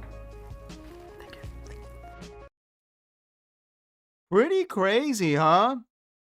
I've seen this trend, man. I've seen some of the more politically online Democrats saying they like this guy, you know, that they like this guy. Despite all of his faults, they go, you know what? Fuck it, man. I hate Byron Donalds. Big news, all right? Here he is. This is another Democrat saying that he won her over. A part of it also is that the sauce, you know, the Colombian sauce. He's coming in there with that Latin lover energy. Let's see this here real quick. This is kind of the best way for parties to bridge things 100%. because it's a red state. Like, we can't deny that. But what we can do is go for candidates that we know that are actually going to be able to answer the questions that we have on both sides of the line without acting like people are demons. You have a lot of views that we do agree with. We want to support the environment. We gotta get rid of those AI data centers. Like, we're trying to support here and at home. So I really appreciate that. And can I hug you? Of course you You're can. my friend. Thank you. My friend. Look at that, bringing the people together. She needs a little Ozempic. But it is endearing to see Floridians of all stripes be like, dude, we're getting fucked by the Republican Party. And even if this guy isn't perfect, I don't want to get fucked that hard, right? All right. We can skip this for now. I wanted to show you this. This is a question they asked him in a recent interview. And this really caught me off guard. I don't understand what the point was of this question. Let's see Mr. Fishback being asked a question here. Let's talk about the Holocaust. Do you... Listen, we have a Holocaust museum here in Florida in St. Pete. It's a very nice museum. What are we doing here? What? When a British man is interviewing a Colombian about German history from 80 years ago, and that's how the governor of my state is being decided. Let's just watch this. Let's talk about the Holocaust. Do you believe the Holocaust happened? Do I believe that the German government killed innocent Jews? Yes. Do you believe that, the number that's always cited is 6 million people. Do you believe 6 million people died in the Holocaust? So, I'll tell you the truth, I've spent more of my time thinking about the history of Florida, the history of our state, how we can make that great. I haven't spent a lot of time studying Holocaust history. I know that time and again in US history, we've been told one thing only to have it debunked later. What I can unequivocally tell you is that the genocide of Jews by the German government was a tragedy. It should never happen again. I'm not sure why we are talking about the Holocaust in 2026, to tell you the truth. I don't think we should crack down on legitimate speech. I think we should absolutely condemn any form of religious hatred, including against Jews. But there always has to be... So isn't that a good thing then, that we talk about the Holocaust, if we want to ensure that these things don't happen? This guy's British. Maybe I disagree there a little bit with Mr. Fishback. Sure, like, we should talk about the Holocaust. We should talk about everything in the big 2026, right? We should have, we're an academic society. We like to study things, right? But he's running for governor of Florida. What are we talking about here? What does that have to do with anything? That's where I go, why? Now I'm wondering why we're talking about this. And again, and we want to keep, religious. But when we talk hatred. about the Holocaust in the context of having a debate about Israel or Benjamin Netanyahu or AIPAC, why would that be relevant? I think it's relevant because it's all within the context of Israel defending itself, right? And Jewish people defending themselves, which is what they claim the war is about, right? Is about defense. But he's the governor of Florida. I don't even understand what this line of questioning is. He's the governor of Florida. What? Dude, this is pretty... I don't understand this. It's Florida. And it's about offense for defense. And it's about ensuring that there isn't another Holocaust and that they don't get wiped out again, right? Or almost wiped out. So this war doesn't appear that is in fact the case when upwards of 80,000 civilians rather, have been killed at the hands of the Israeli government in Gaza. We have to have a real conversation about what is happening in the Middle East. There's this often question, does Israel have a right to exist? No country has a right to exist. People are endowed with the right to exist through self-defense, through self-determination. I don't believe that the Israeli government has a permanent right to exist regardless of electoral outcomes, geopolitical considerations, the will of the people. But Jewish people anywhere in the world, but especially in the United States of America, absolutely have a right to exist. All right. This election is getting weird. Why are you asking him about this? Why are you asking? I'm very confused because I'm from here. I've lived in this state my whole life. The only time I have thought about the Holocaust in the context of Florida is the Holocaust Museum that we have in St. It's a nice museum. There's other, and the memorial here in Miami Beach, right? That's a nice memorial. They're going to tear that shit down, bro. They're going to fucking build some high-rise there. Sorry, bro. It's over. It's over. They're going to tear that down. They're going to tear down everything. They're going to tear down the Cuban Museum. All that shit's going away. But anyway, I just, again, I don't know how you feel about this event in history, but I'm just sitting here like, dude, I just kind of want hurricane insurance to go down in price. I don't. All right. Hey, boss says, this is not a conversation. It's bullying. Different opinions are not allowed. But even if he has a different opinion, like I don't even care, right? I mean, he's the all right, if he's running for rep or something, or like Chancellor of Germany, I kind of get this question. I just don't understand this question here. Why are you asking him this? All right. Let's continue. I had to show you here. Ted Cruz's PAC is running ads against him, and they ran them during the campaign, during the FIFA World Cup. This was the first ad that ran. Whoa! White genocide is real, and I'm running for governor to stop it. On my first day, we will suspend the enforcement of the unconstitutional anti-Semitism law. You want to throw this fish back? We can't throw this fish back. He'll ruin the other fish. If we don't throw this fish back, what do? Election day keep James Fishback out of office. The Frontline Action is responsible for the content of this advertising.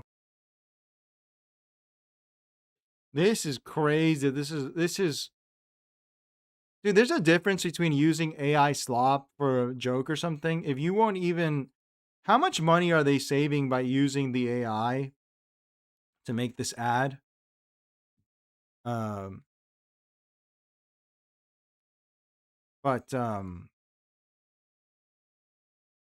Beware anti-Semitic fish.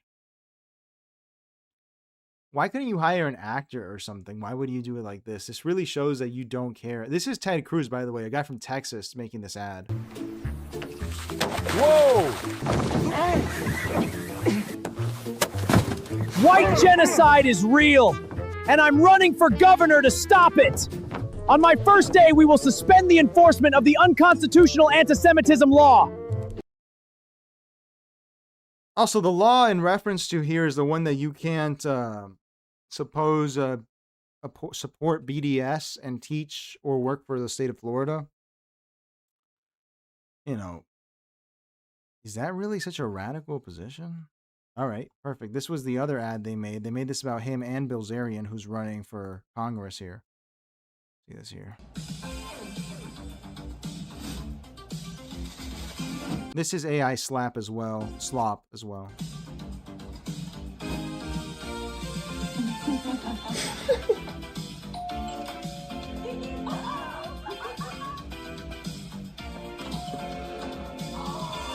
Is this really what you want your Republican Party to look like? It's time to act before normal people are shut out of the GOP forever. Frontline Action is responsible for the content of this advertising.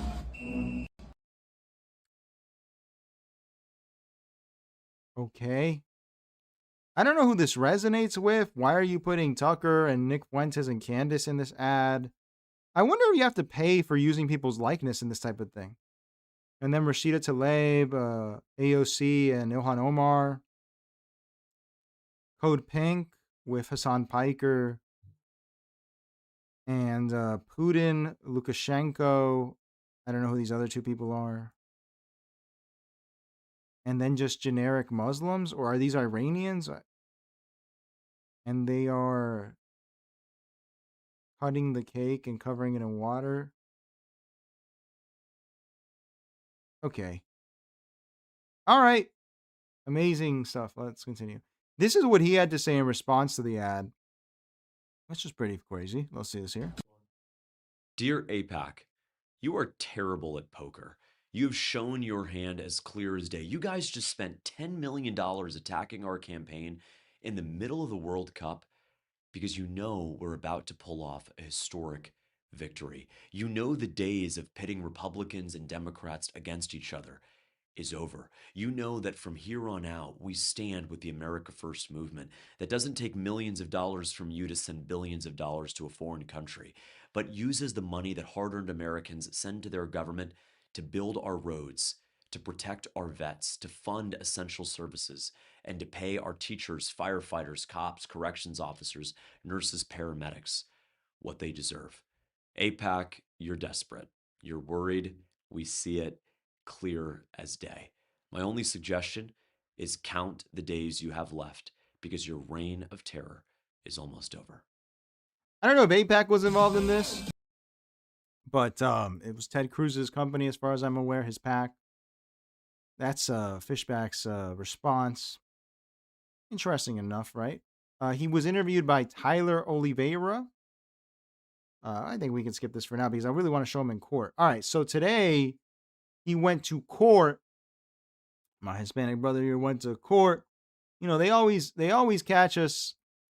They always want to bring us into the courtroom like that. You know, that's what they do to us, right? Let's see this. The reason that Fishback is getting sued is because Jay Collins, who's running against him and debated him, we watched that debate, says that Fishback doesn't live in Florida because he has a residence in Washington, D.C. Even though Jay Collins got here 10 years ago to the day, basically. And Fishback here, I guess this is just I don't know. Fishback is just this. He's saying he has a place in D.C., so that means that he's disqualified from the race. He sued the DeSantis administration to take him off the ballot. Let's see how this went. This is a start here. Hey, fuck you.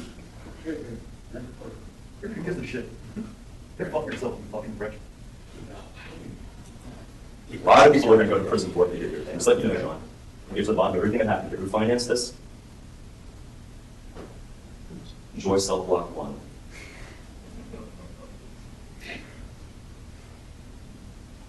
James will be an authoritarian. Yes, I will, and I'm proud of it. Yes. A lot of people are going to prison. Yes. You can go there with the team takeover guys. Sean will know how to take care of you guys.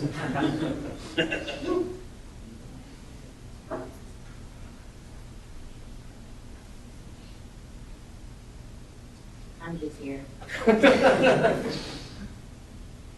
So as you can see, we're going to look at the court. You know, he's Colombian. He's been through this before. Every Hispanic has a story like this, you know. White man always brings us into court. They can't see a Hispanic brother shining. They can't see a Hispanic trying his best, getting up there. You know, they cannot tolerate that. Obviously, tongue-in-cheek. You know, I'm tongue-in-cheek to all the white people out there. Before you get mad, before you want me to leave the country, you know, everyone here is very nice, okay? Don't send me back, all right? There's no reason to be mad. For fuck's sake, put him on the next flight to Venezuela. I'm just kidding around. But they are trying to railroad him, all right? Let's see what happened in the courtroom, okay? This is, yeah, we already saw this here. This is here. Let's start. Yeah, all right. Here, this is the evidence that Fishback brought forth showing that he is from Florida. Insurance, and it is for the Tesla, the 2022 Tesla Model Y, and it has it down as a Florida policy with my name listed as one of the drivers. And what's the address on it? 721 Northwest 66th Avenue, Plantation, Florida, where I was living with my grandmother. And why did you not choose your apartment in D.C. for that? Because I didn't live there. Exhibit 41 looks like another utility bill? Yes. Just same dynamic. If you look at, I mean, look at this, May 2025, $36. A $36 electric bill. You know, that's the refrigerator running, and again, I can tell you now I'm spending almost $300 to the electricity bill in my house, and my wife wants to leave the AC on longer than I'd like, but here we are. And is Exhibit 42 similar takeaway? Very similar as well. A $42 electric bill from October of 2024. Again, these are incredibly cheap, and further corroborating the fact that I did not occupy this investment property. Okay. Exhibit 43, what is this? It's an Orange County, Florida form. This is me booking a pavilion at a park in Apopka, Florida, Orange County, just going back and forth. It's a receipt. From me, reservation contact James Fishback, my phone number, and then it includes all of those details. So again, booking pavilions, and it of course includes my address on the page 1 of the exhibit, page 2 of the copy. It shows my address as James Fishback, 721 Northwest 66th Avenue, Plantation, Florida, where I live with my grandmother. So this is summer 2021, Plantation, Florida. Correct. And again, this is part of your traveling around the state, focusing on growing this nonprofit around the state. Correct. And when I'm asked for my address, I give my address, 721 Northwest 66th Avenue, Plantation, Florida. Very quickly, Exhibit 44. So they ran him through every exhibit trying to say, you're not from Florida, man. You've been living in D.C. And he used these debate skills, right, to fight them back, okay? This is another great clip here where he just, I don't understand why Jay Collins would think this is a good strategy. I guess it is a good strategy if you succeed, if you can get him off the ballot. But this is pretty dirty tricks in a very open way that is boring. You're really just going to try to disqualify the guy. Let's say he wasn't in Florida for 10 years, maybe like 9 years with a 6-month interruption. Does anyone actually care? Does anyone actually care? I mean, you're wasting his time, but he can just use this for campaign ads. So, let's see this here. This James Fishback voter registration is for the address that's associated with your parents. Is that correct? It appears to be true. Okay. And that's not what you told the media in your press conference the day after you received this complaint. Is that correct? What is the inconsistency between those two comments? You said at James Fishback that it's not affiliated with any address you've had. So it appears to be an address that you actually stayed at for a year. Well, so I wasn't actually referring to an address there, was I? Well, we'll let the record speak for itself. Well, but was I, yes or no? Yes, it's my interpretation. Your interpretation. What does the facts say about that video? I was asked, is there someone else named James Fishback? And I said, yes, this is the first time I've seen the voter registration until it was entered into the evidence in this case.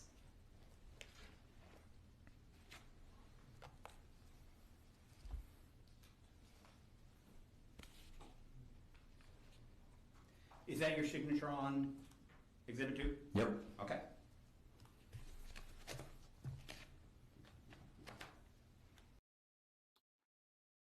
I don't know what the point of this whole thing was. I really don't. Here he also defended himself. I mean, let's just watch this just for fun, and then we'll just get the fuck out of here. 2020, looking at that form, can you tell us what address is being used on this form that's filed with the IRS for microvoyant? Sorry, who filed this form? What's the name of the foundation? No, sorry, but that's the entity, but who actually filed the form itself? Why don't you look to the last page of the form and tell me? Which one's that? It's going to be the page.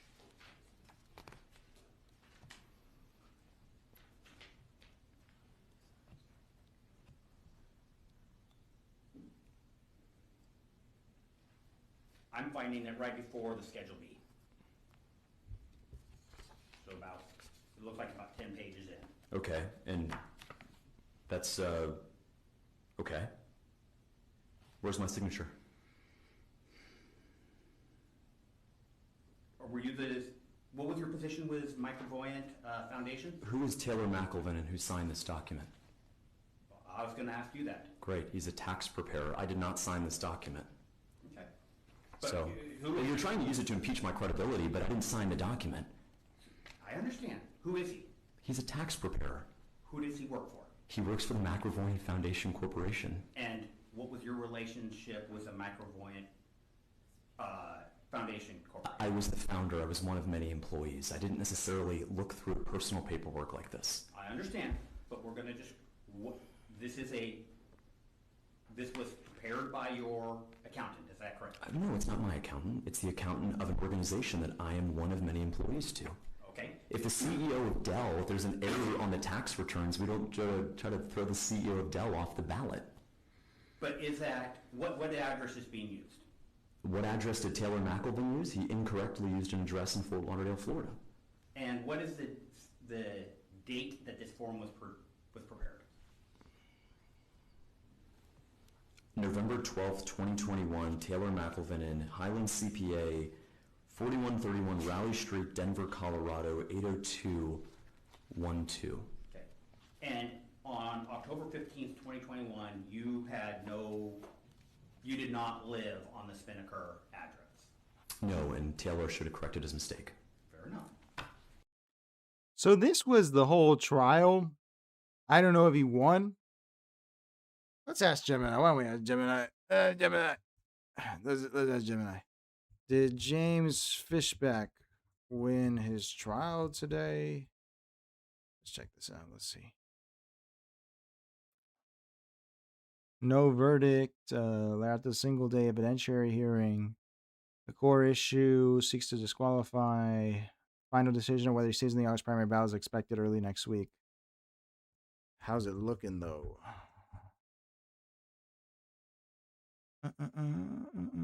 If you're asking about his chances, it looks fairly rough for Fishback.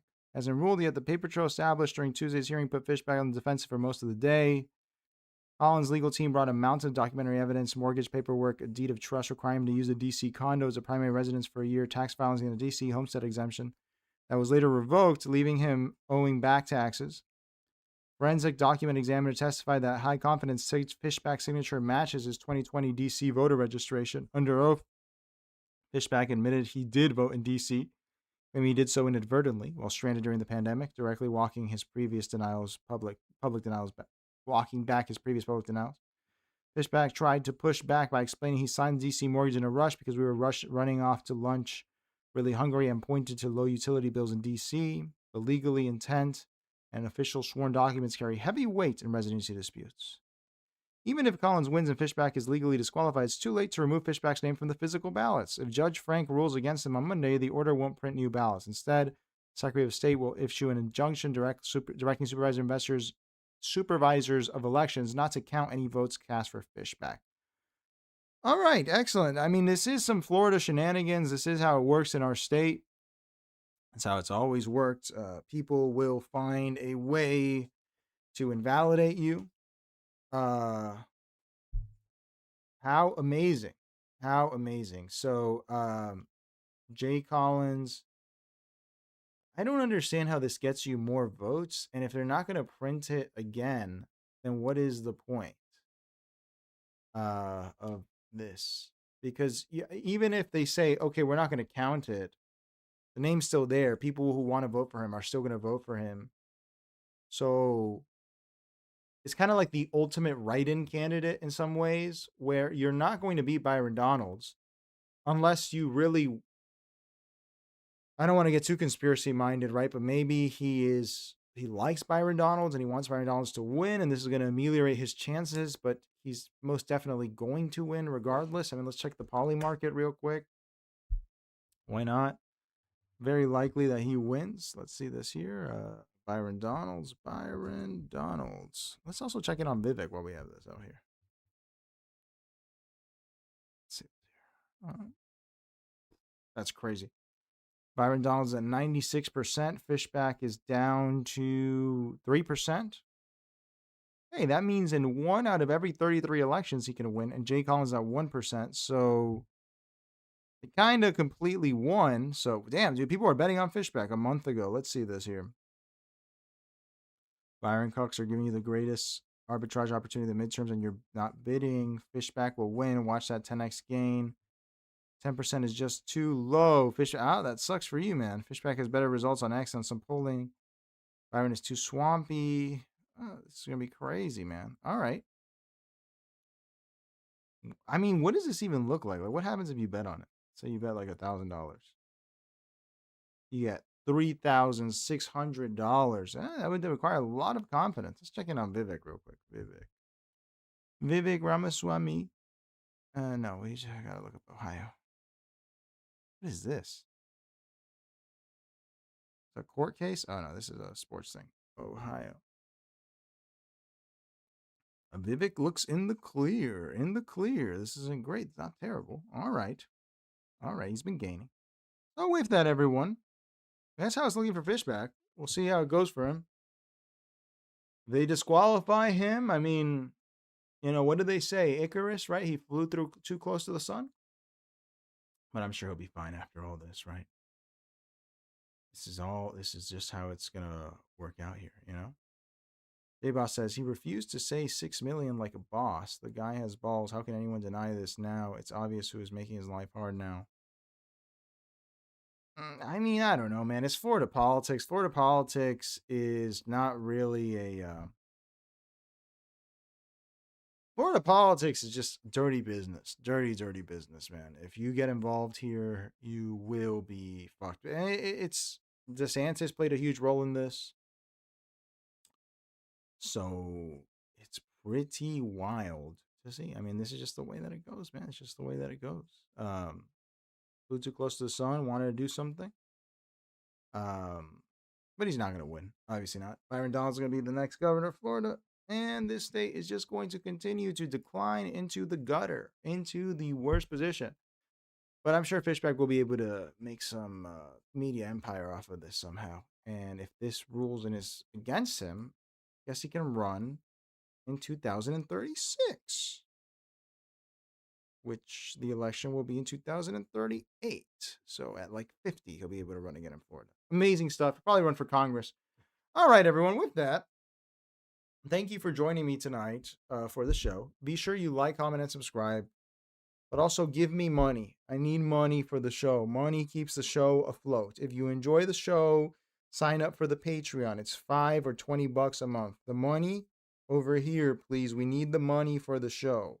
You get the same thing for $5 or $20. If you really want to help the show, you give us a $20. Help the show. Join us on YouTube. Join us on Patreon. Make sure you give us some money. The money helps a lot. Yeah, but always be sure to like and subscribe. But join the Patreon. Do all that. Thank you, J Boss. Great show. I appreciate that. It's about time we caught up with this guy, man. We caught up with this guy.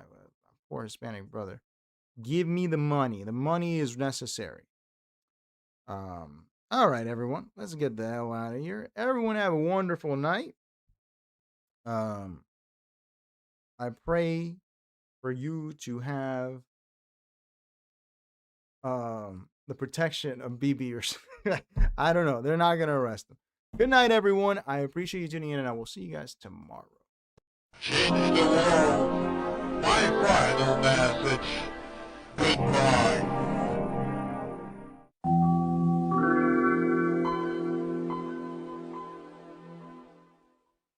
Change the world.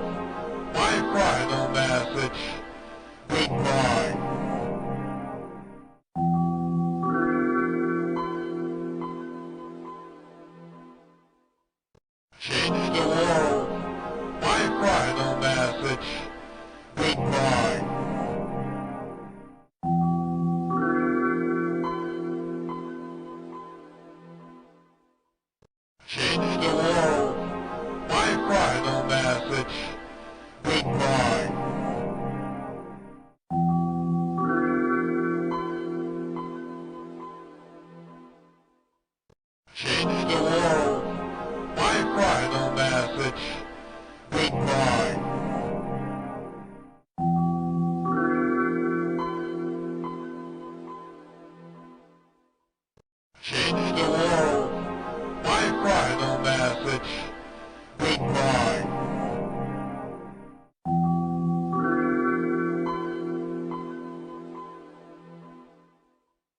Change the world.